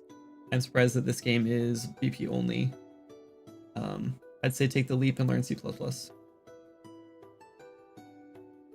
Hold on, you're saying you disagree on blueprints only being sufficient? Are you saying that blueprints are more than sufficient to make games? Is that what you're trying to say? Because I agree. I think what I meant to say is that I think my knowledge of blueprints is sufficient to make the things that I want to make. There's not a lot of game ideas I have that would require like crazy technical things, and just because I don't like my game ideas were never like, I don't know, I've never really wanted to like, you know, break new ground in technology and games. I've never really cared about that. It's always about just exploring like simple ideas for me. And so yeah, like I don't feel like I need C++ to make almost pretty much any game I can think of that I want to make. I don't think I would ever need C++ for. However, that said, I 100% agree that knowing C++ and being able to build all of my core foundational like blueprint work, like all my parent classes in C++, would no doubtedly, undoubtedly is what I'm trying to say. No doubtedly, not the word. Undoubtedly would be better than writing those things in Blueprint because it's just going to be faster and better. But doing like the heavy lifting in C++ would definitely be better, and I 100% agree. Luma AI has a fairly decent 3D model generator. Topology is a nightmare. Looks like photo scan style geometry, but can still be really useful. Base mesh for sculpting. Yeah. So another thing is, I bet you that geometry would probably work pretty well with nanite too. I bet it wouldn't be terrible with nanite if you went straight there. Tell that to the Valorant devs. Is Valorant made in blueprints?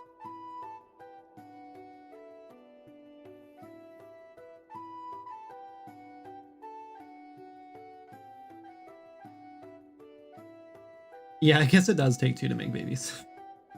Thank you. Mostly BP apparently. Cool. I mean, I think it'd be a shame if most Unreal Engine games were not made mostly in BP, right? Like it seems to me like that's kind of how Unreal Engine is kind of designed, is like the heavy lifting is done with C++, and then most of your designers should be working in blueprints to like extend that functionality to build your game content, right? So I think that that's pretty common now. At least that's how I've always seen it. Even, I mean, I don't know, like I don't actually know how this works, but I do know that even like AAA studios like Crystal Dynamics, who make Tomb Raider, their newest Tomb Raider game in the franchise they're working on currently, or will be starting currently, I don't know when. They were hiring for Tomb Raider. That's all I know.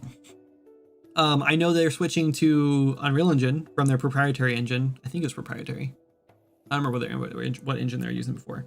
But they're switching to Unreal Engine, and I know they're hiring Blueprint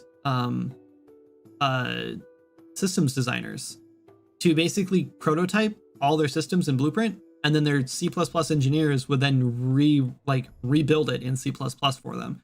And a lot of it was like expanding on functionality, from what I can tell. So I'm pretty sure that that's a pretty common workflow, is like your base stuff is all built in C++, and then it's expanded upon in Blueprint by designers. So more actual implementation that designers can do instead of programmers, the better. 100%. Yeah. Yeah. And that's actually like, even though I do work entirely in in Blueprint, I mean, that's like my favorite thing to do, is to build features and systems that designers below me, not like, you know what I mean? The designers working under me can then like take and build on, right? Like the more expandable and the more like all these options and stuff you can do, plug in, the better I think a system is, as long as it's not overwhelming. Anyway, let's get this thing in here.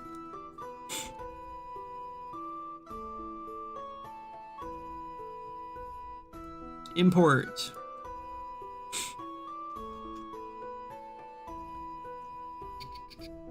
Refresh, static meshes, weapons, gate modified. It's not allowing that. Okay. SK, close range, weapon skeleton, perfect. Oh, this should probably be in the, that's fine. We'll figure it out afterward.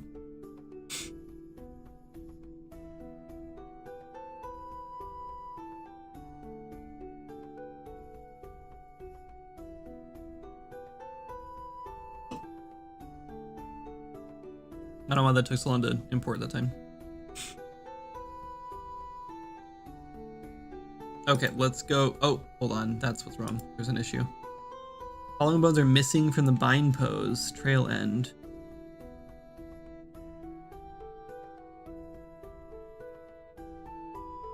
Did I not bind them?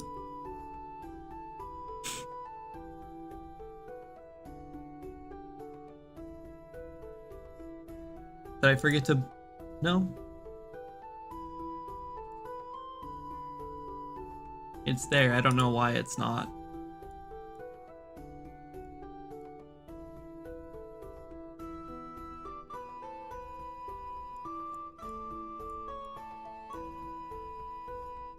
Well, we're gonna ignore that error for now.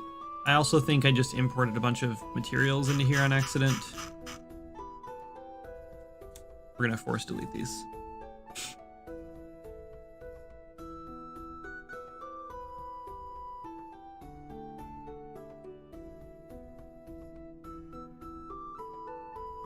I do this all the time, and then I immediately regret it, and I'm like, why did I do that? I shouldn't have force deleted those.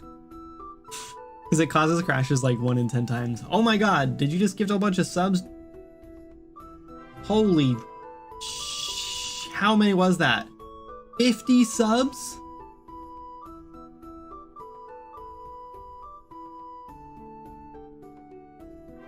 Jana's downstairs vacuuming. You broke Jana. I don't know what's going on. Thank you. That was a lot of gifted subs. Giga chat.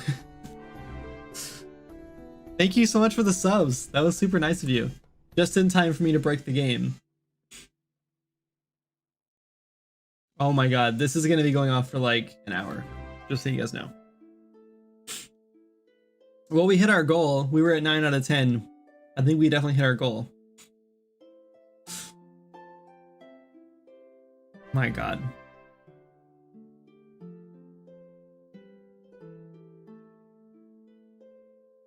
We're gonna be like every single person who ever comes into the stream now is gonna have a sub now. Oh man, I really broke Unreal, guys.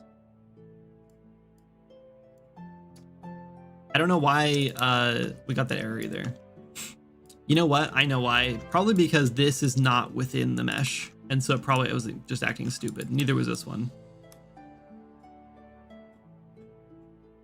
But it's fine. Who cares?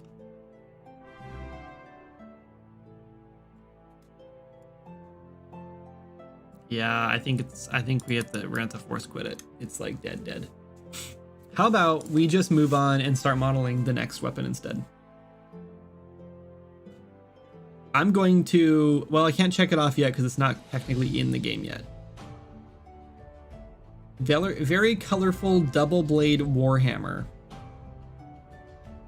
A potential astral weapon. Do we have an astral warhammer? Damn it.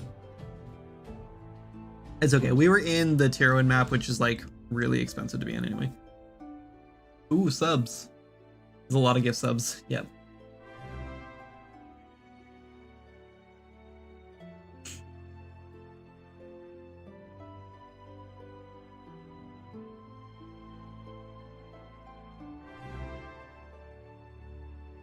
We do have an astral warhammer. Okay. I guess we'll wait for that to open. We will unlink this one.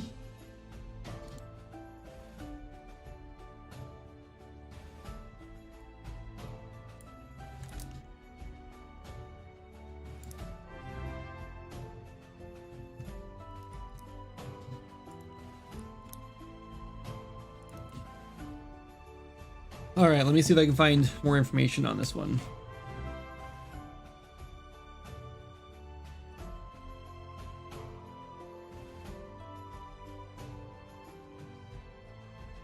With a bit of a glow animation for the colors, not asking for a copy, just something that looks like it. All the colors would be cool, but make sure it has some pink. I really like the pink in games.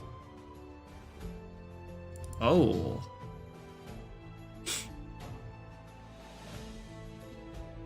Okay.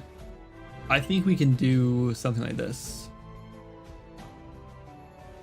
What I'm a little, I mean, it doesn't matter. I was gonna say I'm a little bit nervous about some of these designs because I don't know where they got them from, and I don't want to like be fully ripping off some other game or something. But at the same time, we already kind of do that, and like I'm gonna take creative liberties here anyway, so it doesn't matter. But this is rad, and we already have a cool rainbow like unicorn pattern kind of thing we'll use for this, so that's super easy to do.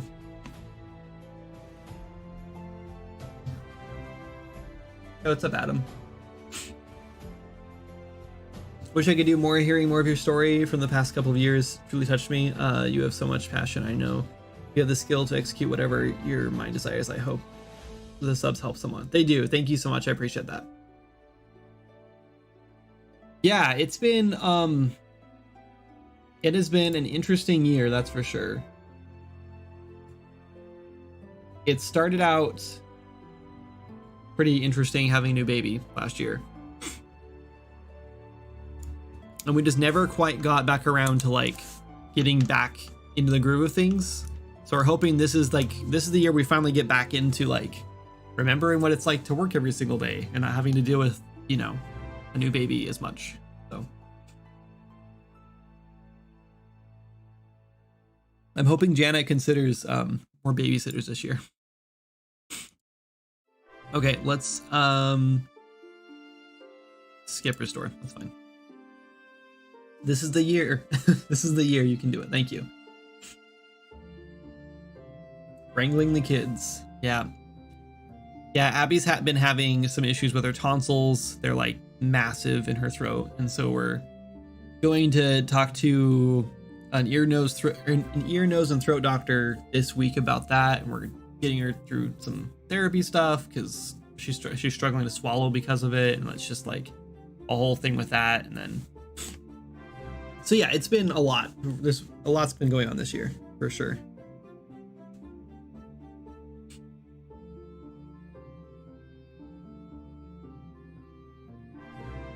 Anyway, Unreal should be opening in the background, I guess. All right, well, let's start this next one then. Let's grab an axe that we can kind of base this on. This looks like a one-handed axe to me. I'm gonna assume this is gonna be one-handed.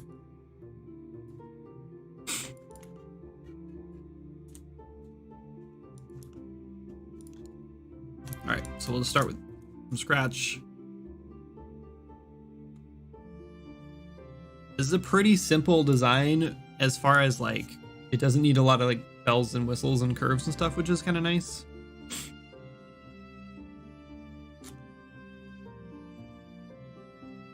I say bells and curves and whistles.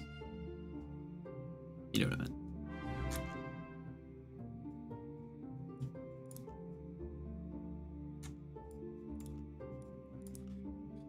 All right, and then what? I don't know what is happening.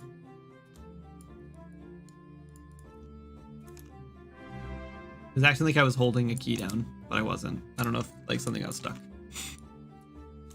My keyboard's starting to act up. All right, we have kind of like a diamond shape here at the bottom, so let's just do multiple edge loops.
Okay, there's our base.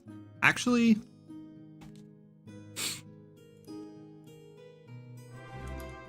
let's get a little more similar to the concept, actually.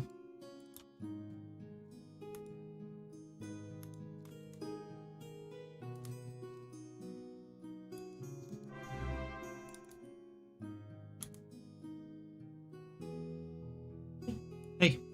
Ad break. Oh. Here's some water. Oh, thank you. I have tea, but thank you. I just spilled.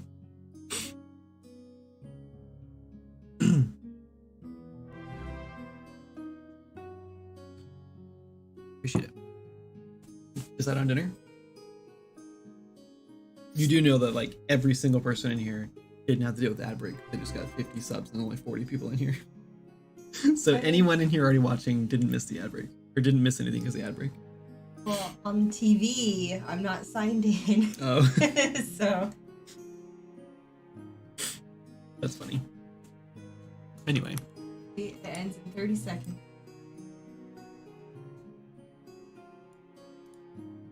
Well. Anyway, did you decide on dinner?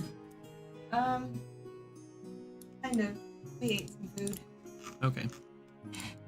That's fine. As long as you guys are hungry. Bake needs some food. Good. What? Bye. Bye, I love you. Thanks for the water.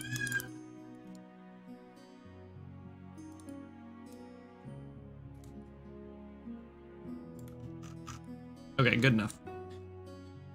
Okay, then we have a black handle here, and then we'll grab I think we'll just duplicate this, probably.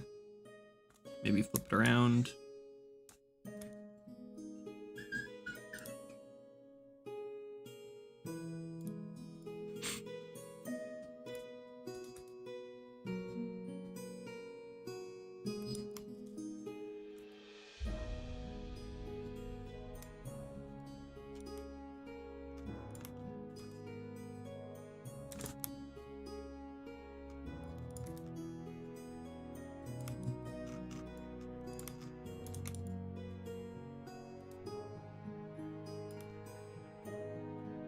Okay, good enough. And then the rest of this is going to be gold, so we need to put an edge loop in here.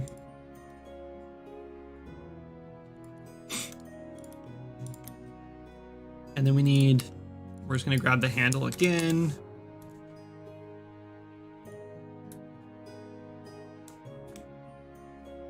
For the pommel, I mean. And we'll just kind of do one of these guys to the top of it. Let's go bigger.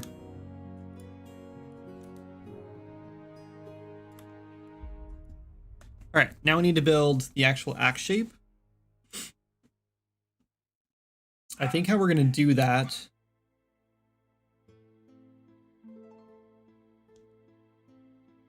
is maybe we just start with a cylinder.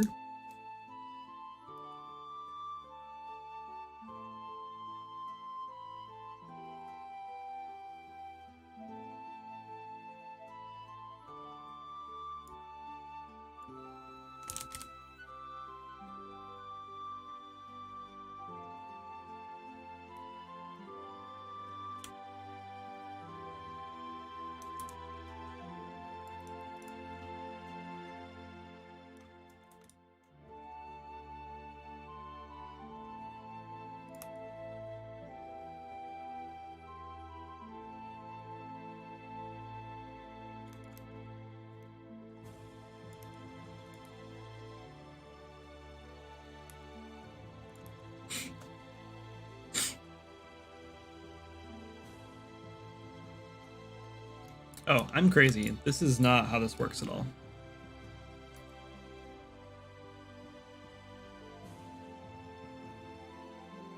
I'm not very good at following my reference, apparently. This goes like here. This goes like here. Okay, so now let's delete all these inside, all these inside faces. We'll delete this and these. There's our base shape.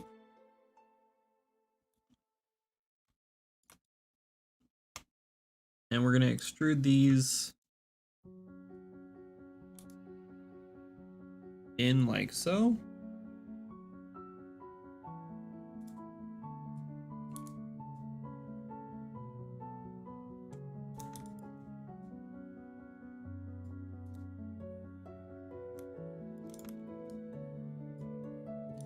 Let's turn symmetry on for this. I wish we could do symmetry for both like up and down and left and right, but not in Maya.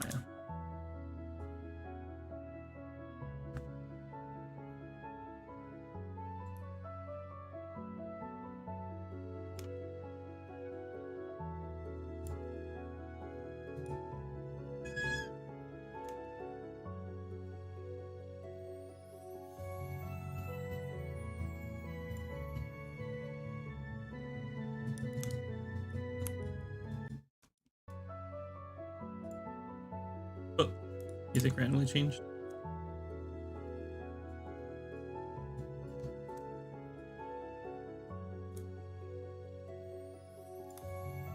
Okay. So one distinguishing thing here is that this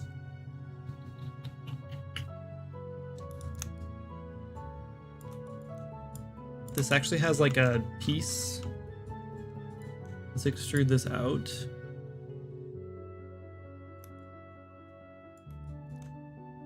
And then do the same thing here.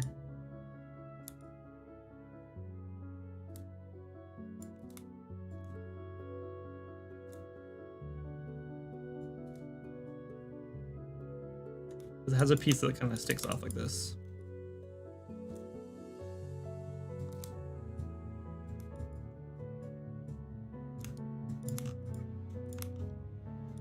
And then the rest of this,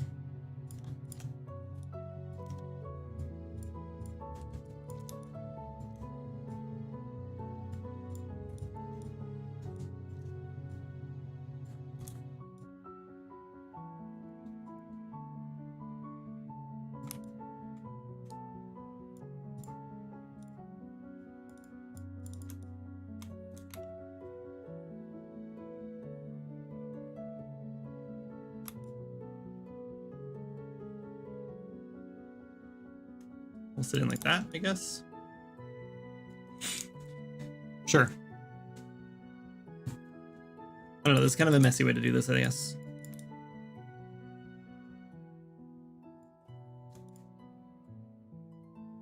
So this piece actually goes up there, and then this piece actually needs to sit, whoops, like here. But that's too big. Trying to find the size for this is a little messy. Let's merge these together.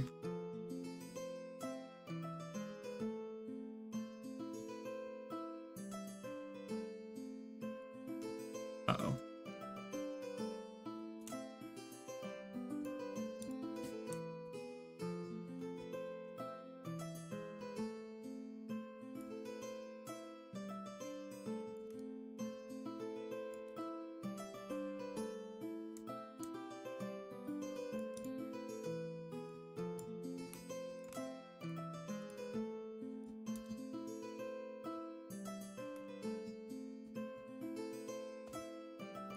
These need to be more narrow.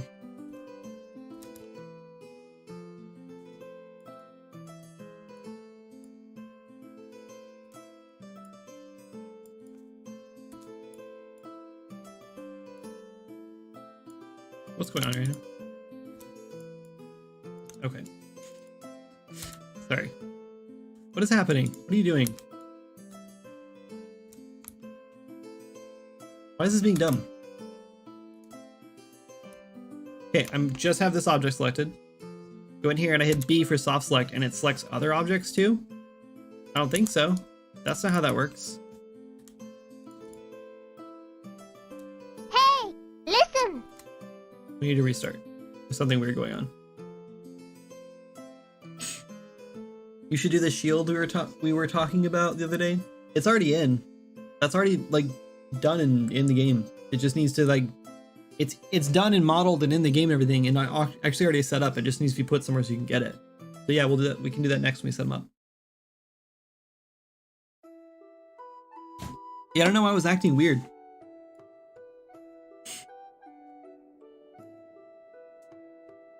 Unless I'm completely crazy.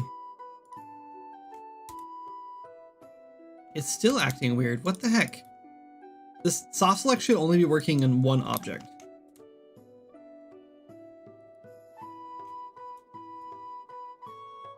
What? Why is that grabbing other objects that are unrelated? Maybe there's an option that I've turned on somewhere stupid. Soft selection.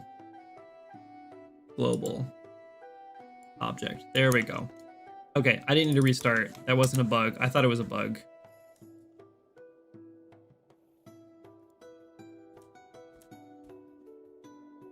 What? Why is it still doing object or global?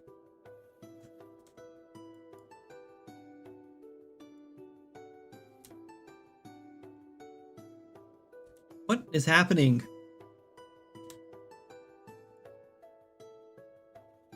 Reset. Volume. Apparently it works on volume. That's what it's supposed to be. Okay, anyway, I'm trying to do this.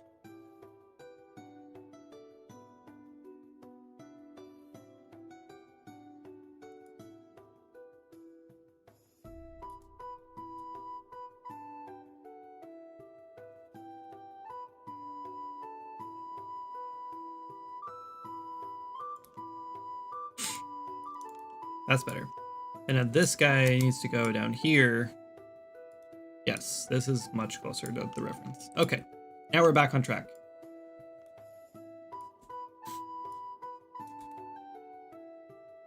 And we have like something here, and then this guy.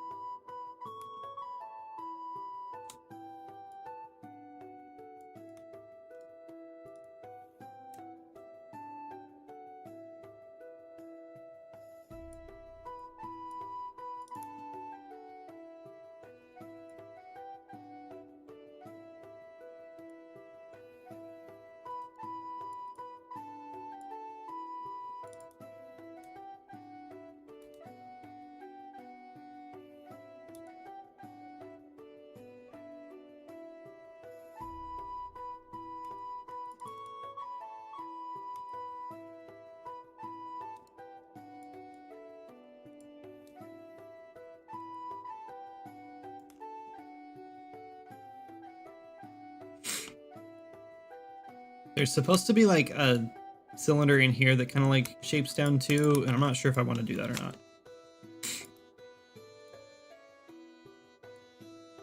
Because if we do, we can just bring this down.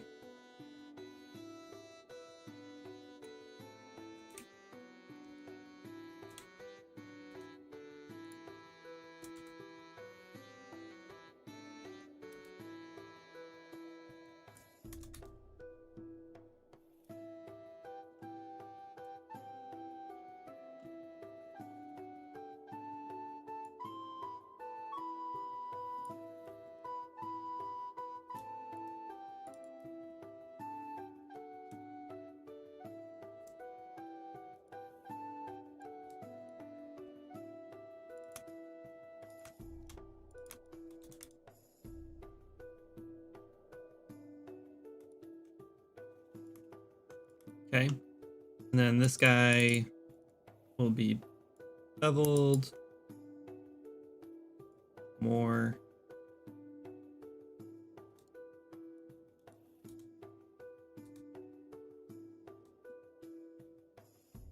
Right there.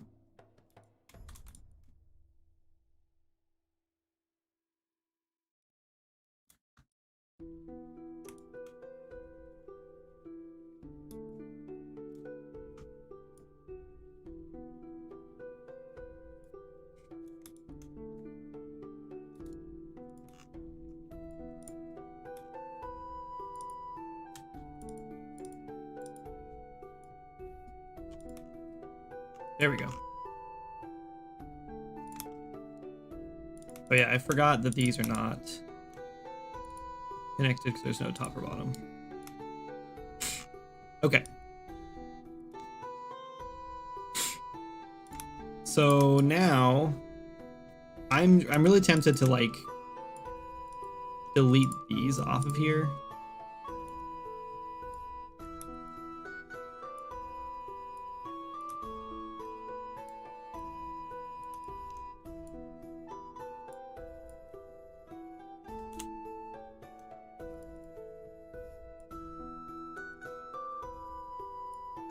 There's like a weird, I thought this was gonna happen.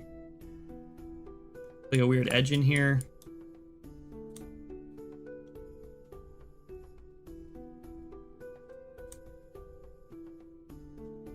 Okay, and now we can separate them. Okay. Now that we have them separated, we can hopefully, nope. Bridge. Bridge. Oh, I should have merged the other ones. That's okay. We'll just mirror it.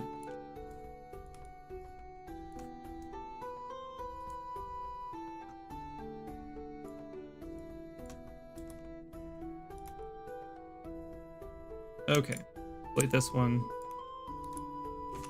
Duplicate this one. Mirror and X. Merge them back together.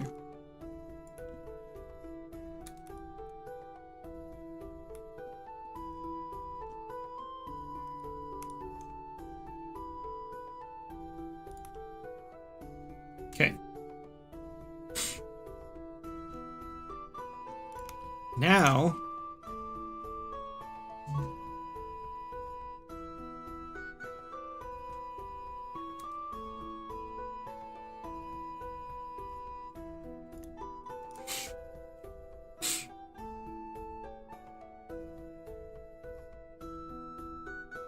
sorry, I'm just looking at the reference trying to decide how like I want to best do this. I'm kind of thinking we just kind of omit some of these details. It's like not worth the effort.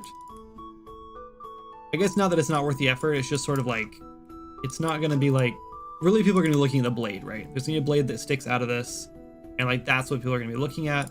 So I just don't know if it's going to be worth it to like spend a bunch of effort like doing like all this trim and stuff in here. So I'm kind of thinking we just do like in here, like I don't think we need to do all this trim. We kind of have this shape already.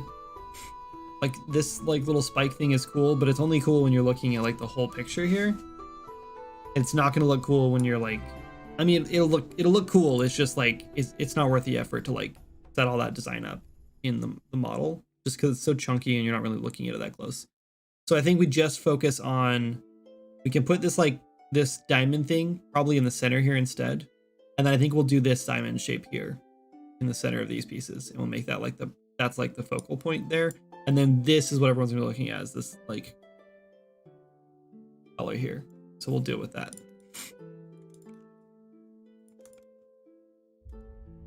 So,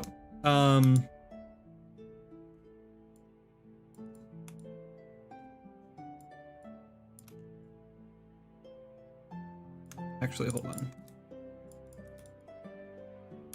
Okay, good. Hey, Hooded Hero, thank you so much for the Prime sub. 3 months, thank you. Appreciate that. Ooh, what the heck? I looked away for like 2 minutes and looking even sicker. Thanks. Okay, yeah, so let's just go ahead and do that diamond shape in the center, I guess.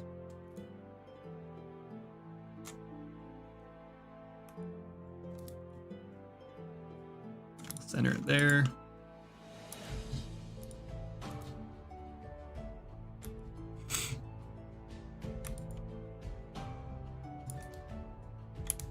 Turn off symmetry.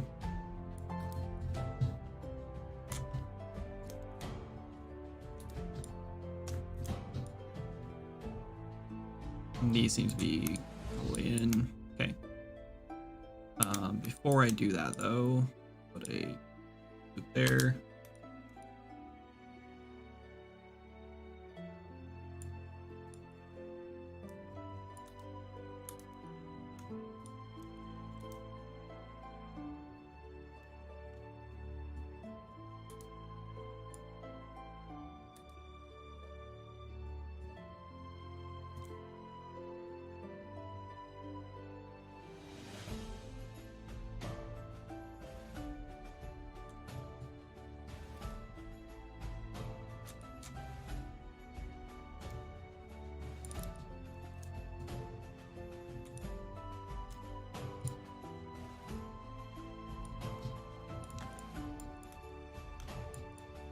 Let's just do symmetry in Y.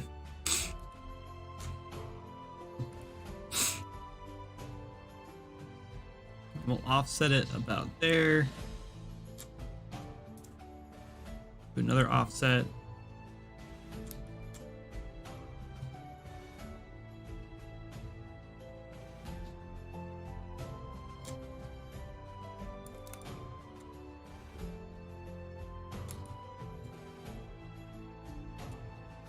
You could probably put an edge loop through the middle here.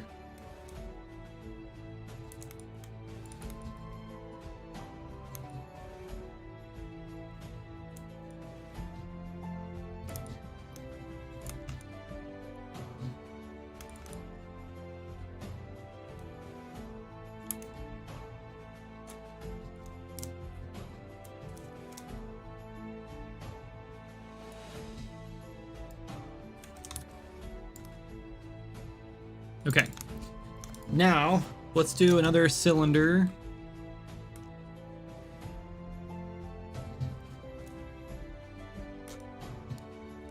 We're actually going to delete all this.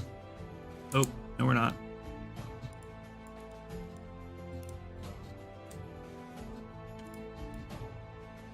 Now I want to center pivot.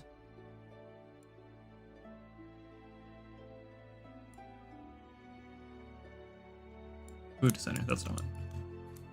That's a newish tool and I forgot how it worked.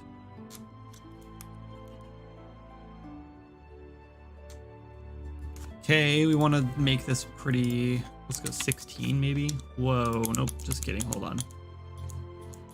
Back up. Try this again. 16.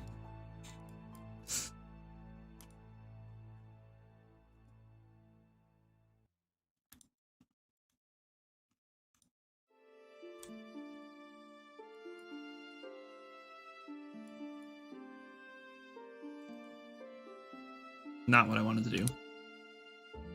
Okay.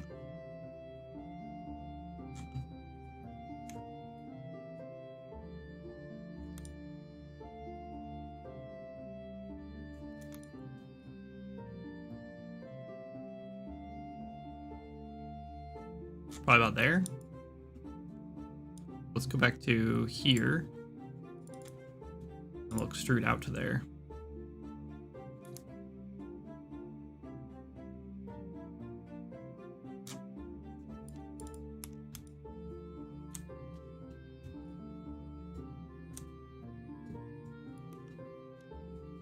Now we'll turn the symmetry back on.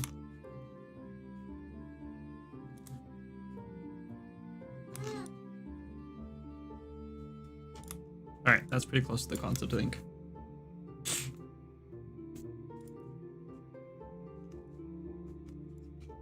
This is kind of big. I think we grab all these and merge them together. What's up? Oh, we're ready for bed. Ready for bed? You guys had dinner then? Okay.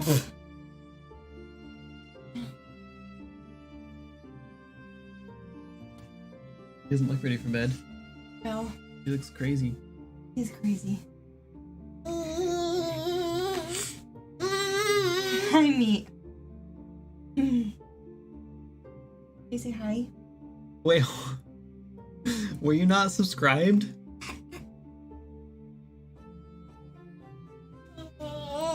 That's funny. Thanks for the Twitch friend sub.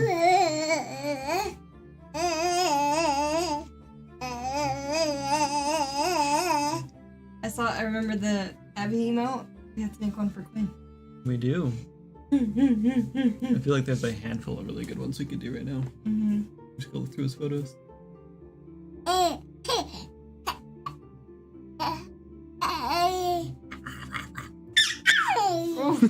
That's probably really laugh.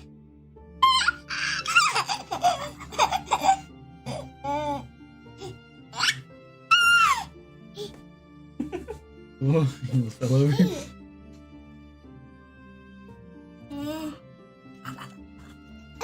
Where's scroll up? You're so funny.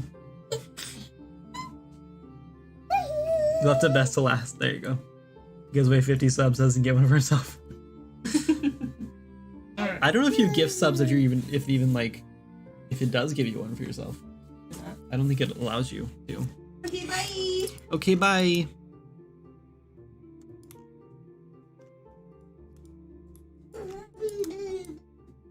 All right, we're going a little smaller with it. Okay, maybe a little bigger than that. Maybe like there. Okay, this guy right here needs some special UVs. Everything else is pretty much good to go. We just need to, yeah, I think it's done. You guys think it's done? I think it's done. And I know this side's black, don't worry about that. It just needs some... I do wonder if we should increase the poly count of this part right here a little bit.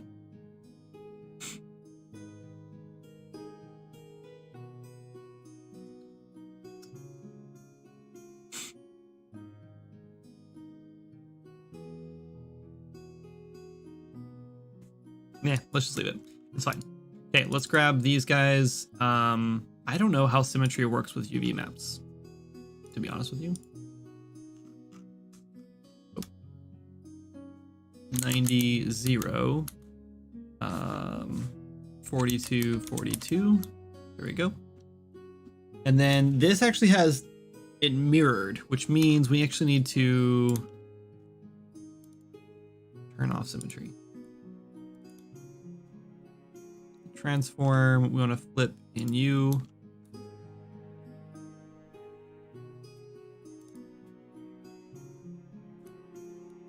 Like that. Run shells. There we go. Put that back in the center here. This is going, let's see. So it's mirrored, but it's going from left to right instead of like up and down like you kind of expect it to go. So I guess we need to probably rotate it this way.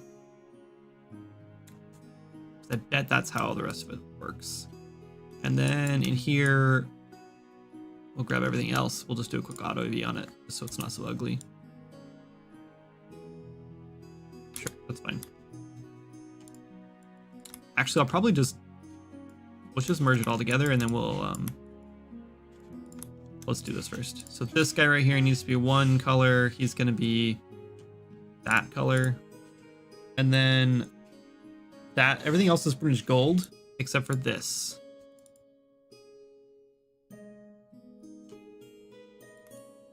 And then everything else on here is gold. Oh, we didn't do that diamond in the center. Wonder if that's important. I kind of feel like it's just going to take away from the rainbow. Let's just leave it alone. Let's just not do it.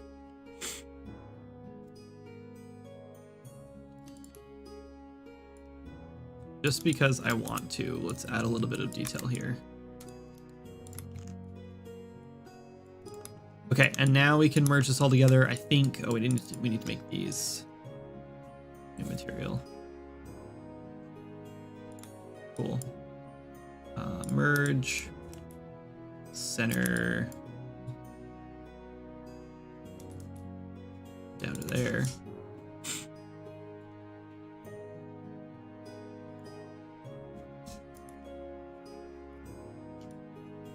I do wonder if this should just be like, let's just make like a rare like drop, I guess, for like a prism.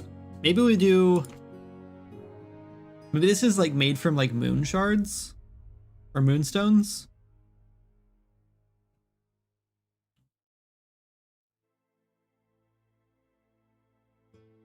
What do you guys think? Where should we? How do players get this one?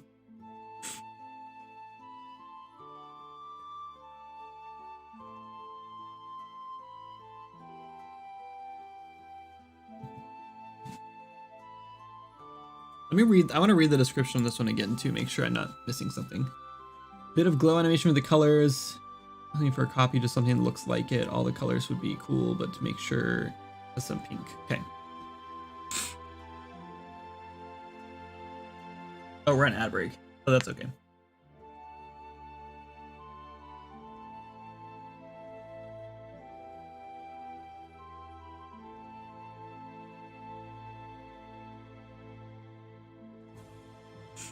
Got a dash. Fair enough. If you're still here, thanks for being here. Thanks so much for the gifted subs. Appreciate it. Have a good one.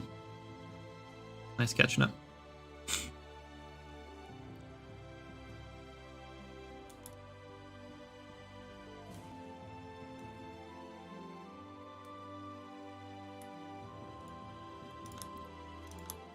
Okay, I think we're good though. Everything else is gonna be gold.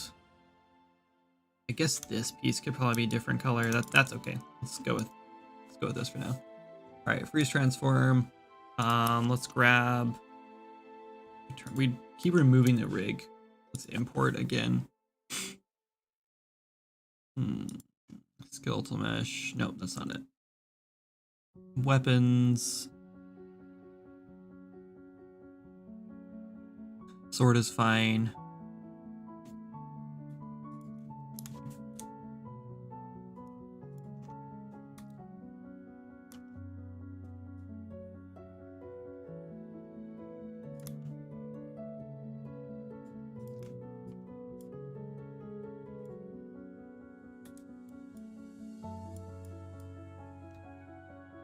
Find export selection.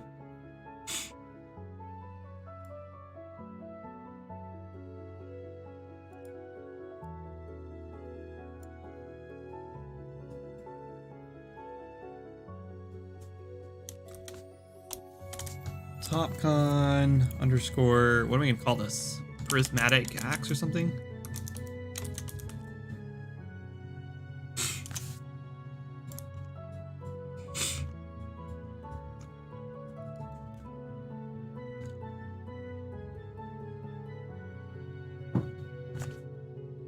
Okay, let's bring it in.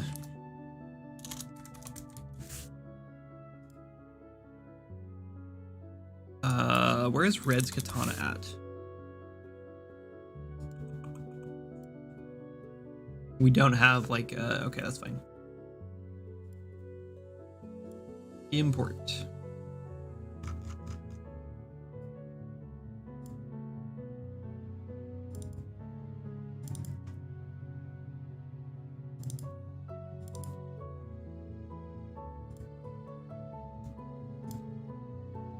All right, we don't want to create new materials. Do not create new material. Local, do not import textures. Well, I'd want to do this with all assets, but we didn't really name our assets appropriately, so that's fine. Import all. This katana is in the other folder. I don't think so. I just found it. The skeletal mesh isn't. You're talking about the actual asset. I'm talking about the actual skeletal mesh. Because I wondered if we had a folder just for those, but we don't. Okay, we're probably gonna get errors in this one too because it didn't bind the bones where we want them to be, but it doesn't matter because there's no animation going on, so it won't hurt anything. Well, the materials that go into the weapon. I don't know yet. I'm thinking it'd be kind of cool to do like moonstones because we don't really have any use for moonstones yet. So I was thinking astrolite and moonstone. I think it'd be cool as like a secret, an additional secret like weapon that you have to make at the Astral Forge. Why is it taking so long to import?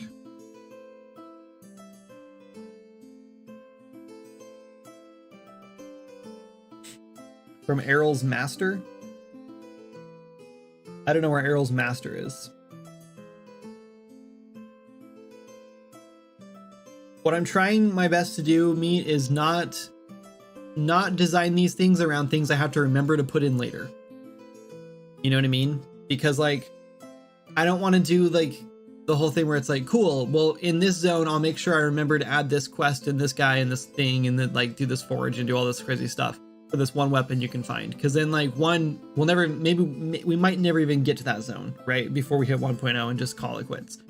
And two, I don't know if I'll remember those things by then.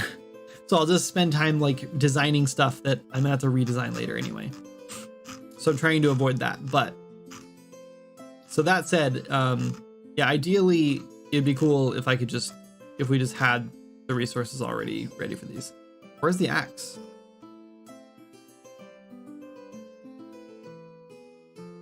No, right there. Why do I feel like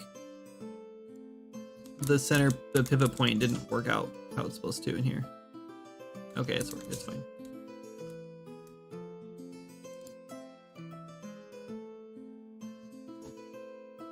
All right, this is gold.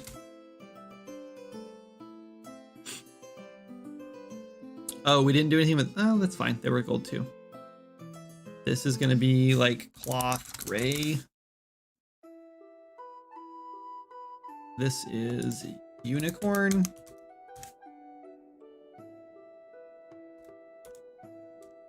We're missing the other colors because this isn't like extended far enough.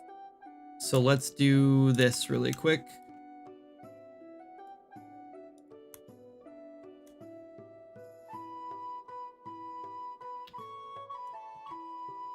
The nice thing is that it starts with a pink, just as like exactly how we wanted. So that's good. Edit, delete by type, non-deformer history. Export selection, axe. I can re-import base mesh. Is that too much now?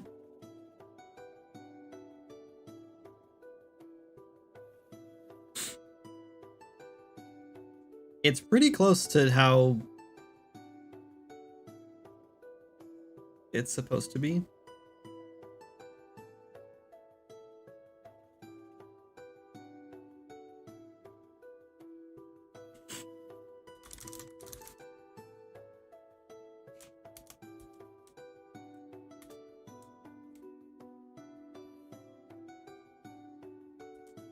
That's basically it.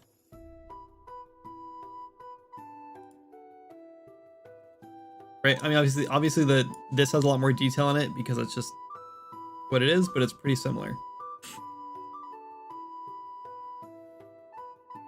So I think I'm going to call that a win. I guess we could, I don't know. I'm kind of tempted to change the blade so instead of going left to right, it goes like around.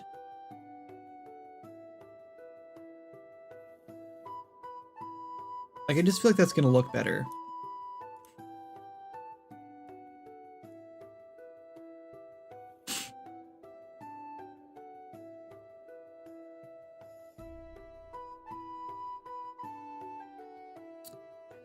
I always forget how to do this. I always think it's normalized, but it's not apparently.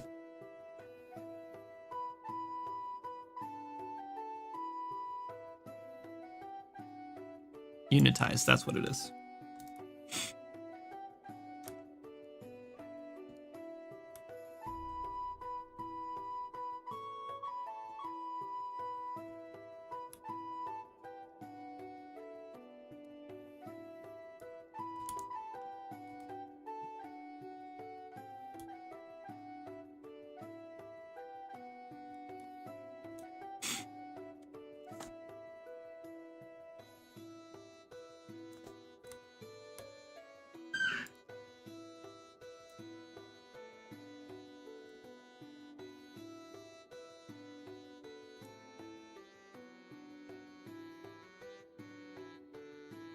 So now it's like gonna curve all the way around. I think that'll look better.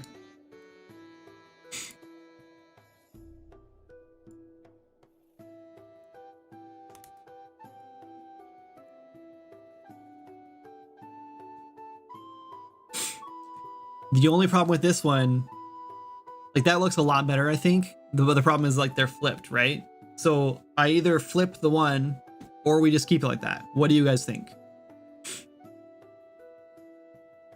Here's an idea. What if we make a variation of the unicorn material, the unicorn horn material that rotates? Your code hates you. That happens. What if we were able to get Errol to the Astral Forge? If I'd be down for it being made at the Astral Forge. I think the player should be able to make it. You like it? All right, let's leave it how it is then. If we get complaints from the person who designed it, then I guess we can flip that real quick. It's not that big of a deal. Okay, cool. That one's done. All right, so now to actually get it set up, we have to make a static mesh from it. Mesh weapon SM, and we call this SM underscore topcon underscore prismatic axe. I don't know why I kept trying to put an X in there. Then we open it and we generate some quick material or collisions, and then we close it. That's it. Now we have an X. Oh, this unicorn horn. So can we not do this in here? I feel like we can. Guess not.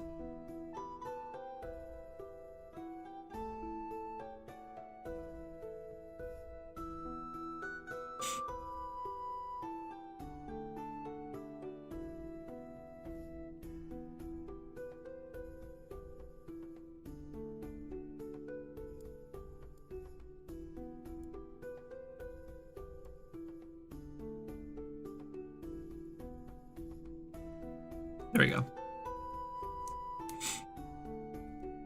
So it's not animated, and I'm pretty sure he wanted it to be animated. So maybe we actually should go in and make it rotate. I do feel like that would be a lot cooler looking if it like spun the animation or like the colors around it. But it does look pretty cool so far.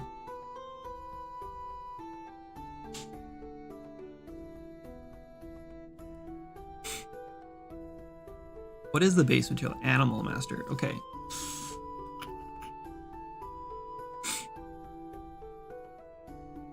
I don't want to make a new material for it, but yeah, let's just leave it. Let's leave it as it is. These don't need to be like the most amazing things we've ever made, even though people did pay for them. God, how many material slots we have on this one. This is insane.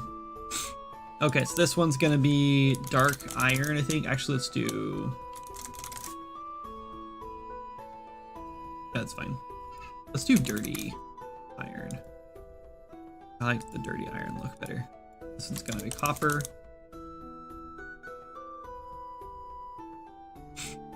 This needs to be like a glowy green. Let's see if there's a poison.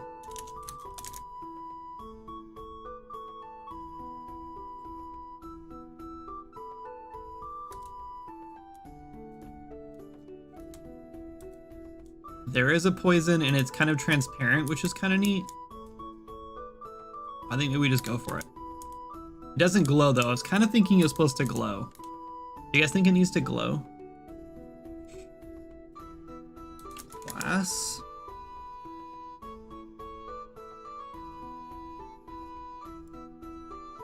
Wrong one. Glass jar. And then this one is poison liquid. Okay, so the glass jar is too... Oh, this is going to be a problem. We probably can't do the liquid splashing thing because it's on the same mesh and we'll need 3 different levels of liquid, but that's not going to happen. That's too much work. That sucks. It sucks, but it just is what it is.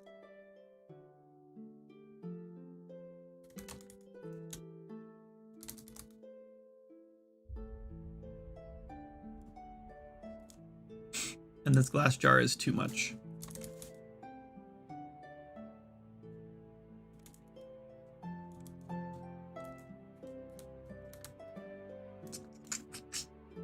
I'm almost tempted to maybe just remove the glass idea. I don't know. It's cool though.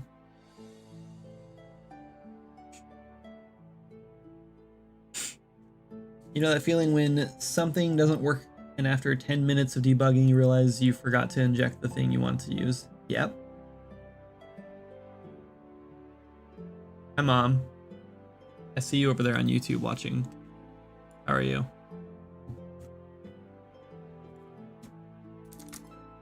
We need a green glow for this for sure.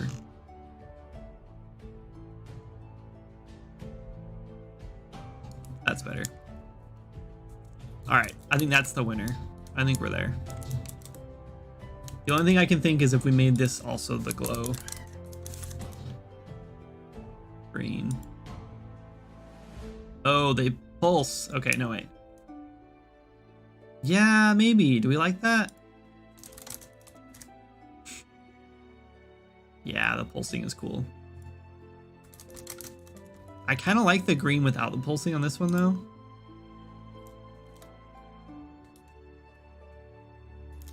Pulsing was good. All right, let's do that then.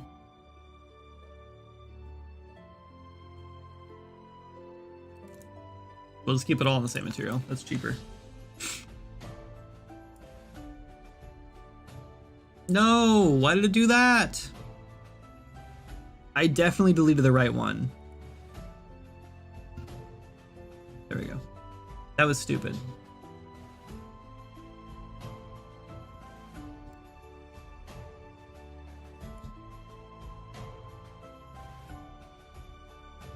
Both these slots are using the same X-bone section right here. And so if I delete this one, it should delete the one that's not being used. Like if I change this to like this one, see it doesn't do anything. So if I delete it, but then it changes it. I don't know why it does that. I can't Control Z, just have to re-import it. I guess we just have 2 slots for no reason. That's so stupid. Whatever. Whatever, it's fine. Oh, this piece right here should have been copper too. And these should have been softened edges. Honestly, let's just leave it for now. Should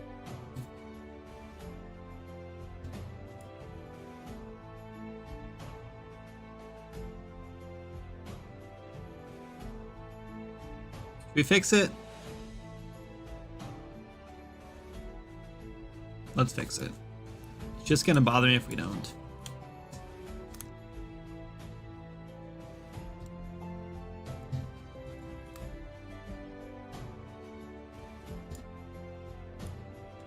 We can just import it again. Is the pulse able to be slowed? Yeah, but the problem is I'll have to make a new material for it to do that.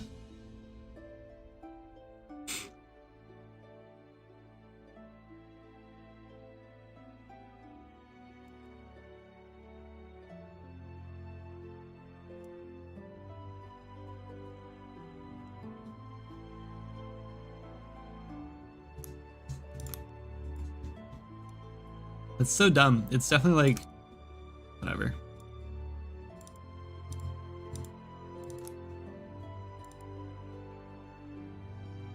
I it's definitely softened in here.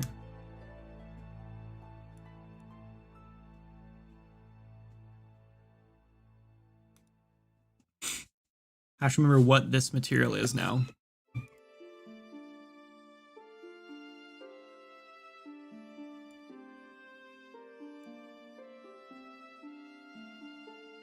Is it Lambert 1? Nope. That one. Wooden buckler something.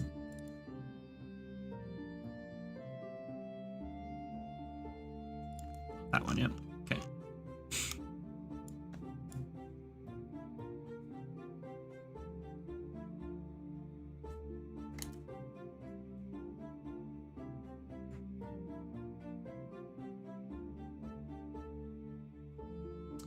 Cancel? What the heck just happened? Oh, it worked. Did it work? I guess it worked. It's there. I think it's good enough. I think it worked. I don't know what that was all yelling at for, or yelling at me for. Okay, close it. Make static mesh. Or save it, I mean. Weapon, static mesh. SM.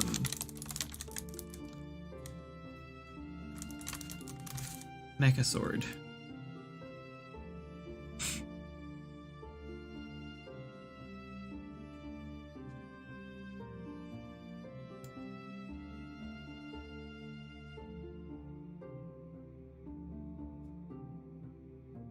All right, so if we wanted to change that material, let's see if this is even used anywhere first. Don't tell me I'm going to do this way. It's being used by the Life Fairy spell and the Life Fairy stuff and the hit switch. That's fine. Let's I don't know if we can slow the pulse actually. I don't know if there's a way to slow the pulsing down. Pulse power.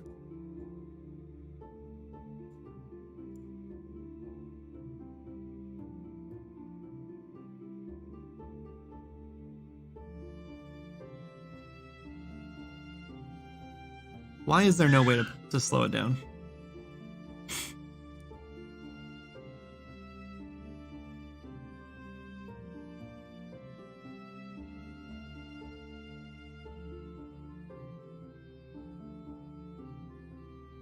It's probably in there. Oh, it's pulsing.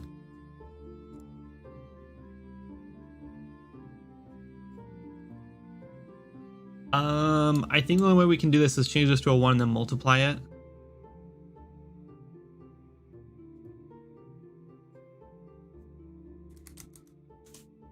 If this breaks, we're gonna break a bunch of stuff.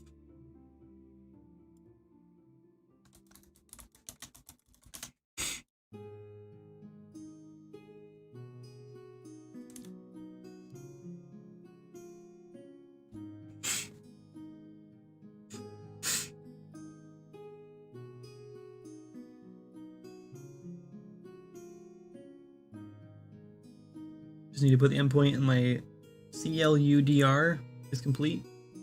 I guess we'll check it out. Oh, I can revert it if I don't like it.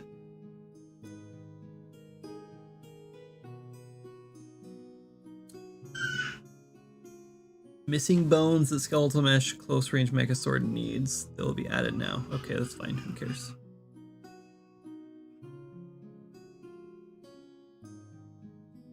If they compile shaders, then we'll see if this worked.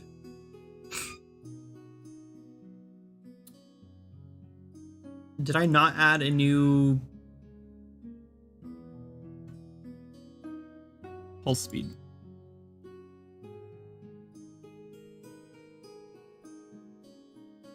That's not how that works.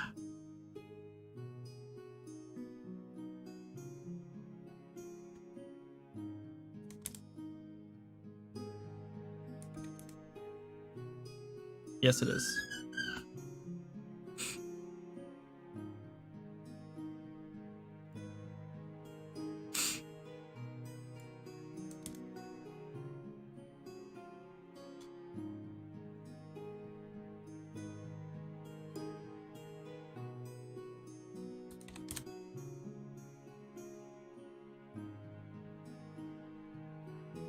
Fix it.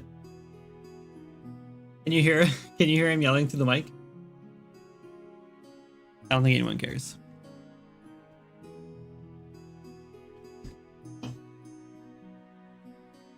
Okay, let's close that. Close this. Close this.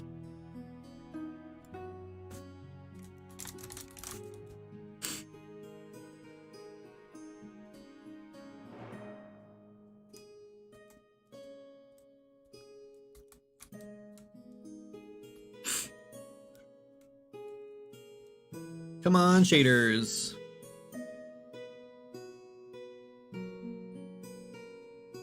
CRUD is create, read, update, delete.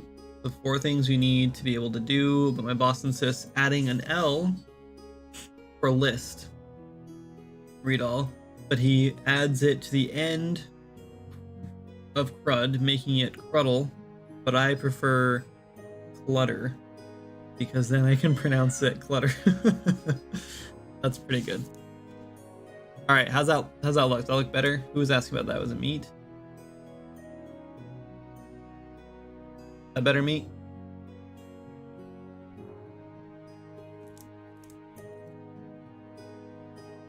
Pretty bright, but I like it. I like these little ampules kind of looking things too.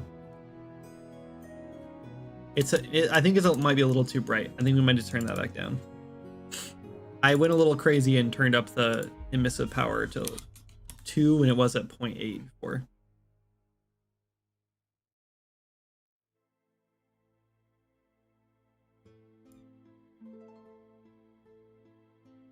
That's better. It was just a little too intense.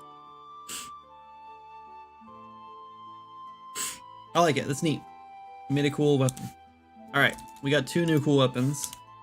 That means we have 3 new things from, yeah, okay.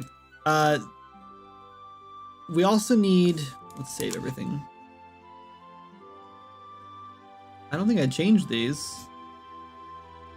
Did I change these? I did not change those. Okay, so the question is, how do we want to get these new weapons? And should we put them in now? I think this one would be a cool rare drop in Farmlands.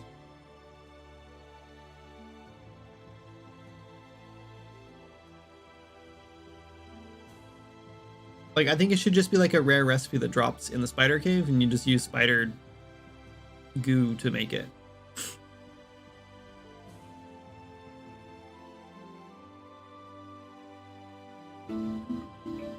Stop. Maybe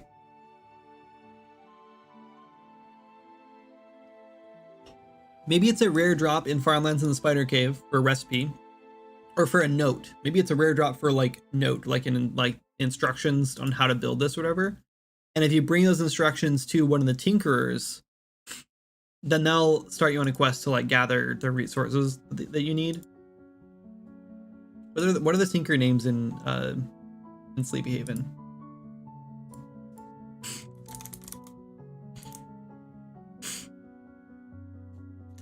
None of them are named Tinker. That's good.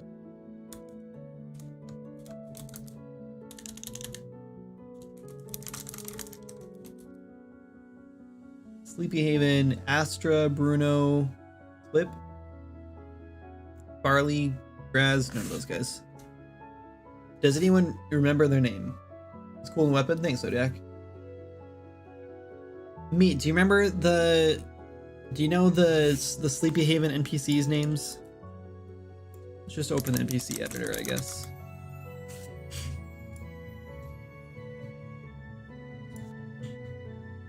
Head in there now? Okay, cool. Yeah, I think whoever like if there's one of them there that doesn't have any quests or any jobs or anything like that at all, then he'd be a perfect person to ask about it.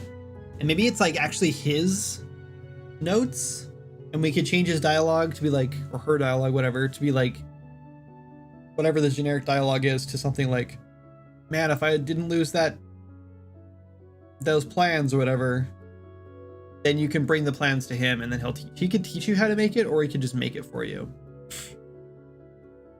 Yowza, Maya is $1,900 a year. That is much expensive. Well, unless you're an indie dev, then it's $250 a year. So, Jess, this is the thing that a lot of people skip over for some reason with Maya, is that's if you're like a professional dev that makes $100,000 a year. You pay $1,900 a year if you make $100,000 a year using Maya. If you don't, actually, I think it's just revenue. I think it's just total revenue. So if you're an artist who makes 100K a year, then you got to pay the big money. I had to do that the first year Swords Magic released, because we did actually make over 100,000 that year, which was insane. But ever since then, we paid it that one time, because we had to renew it like right after my Swords Magic launched, and so we didn't really have a choice. So we made that.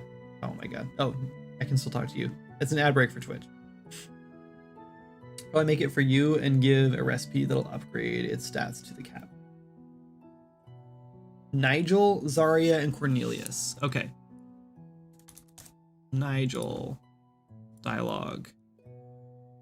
How do I can't like go to this dialogue though, can I? Oh.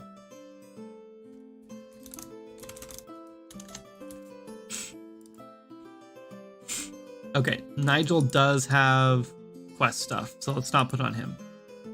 Cornelius.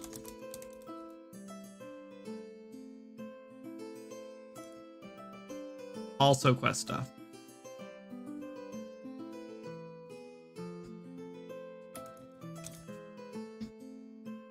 And Zarya sells the Wind Whirler and has very little quest stuff.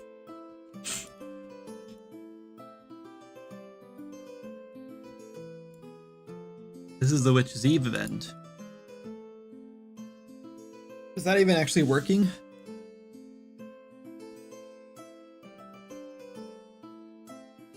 Yep. So we could just have another condition on here that just says like, if you have that recipe or whatever, then she'll make it or whatever. So maybe she doesn't say anything about it. The all quest stuff. She just sells things. I think maybe if you just bring her, maybe it'll just be like Zarya's plans for, you know, a mecha sword or whatever. And then if you bring her the plans, then she'll start a quest for you that gives you that you bring the stuff. The only reason I want to make it a quest at all is just because it'll be simpler for players to track which items they're looking for, rather than her being like, oh yeah, I just need some spider fangs or whatever.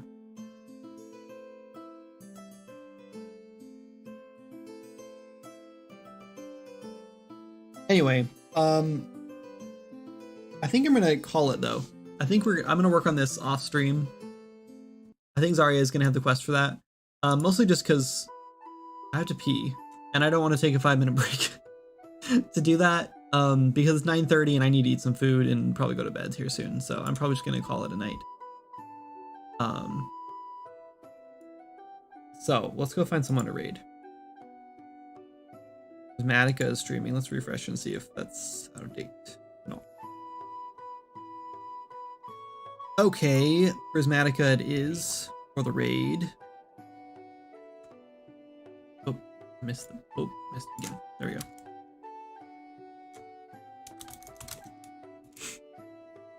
All right, raid time. Thank you guys so much for all the support today. Thanks for coming in, hanging out. We are a little lacking in viewers today, but we started really late and I haven't been streaming in a while, so it makes sense. But we did not lack in subscribers today, thanks to JM Shawl. So anyway, you guys are awesome. Thank you so much for hanging out. Appreciate it. And I will catch you next time. Let's go see if we can do our end credits. You don't need an end credits. Who cares? Let's just get out of here. Stream ending. All right. Oh, Ryu, you just missed it, man. Thanks for stopping in though. Feel free to message me if you want to chat. All right. Talk to you guys later.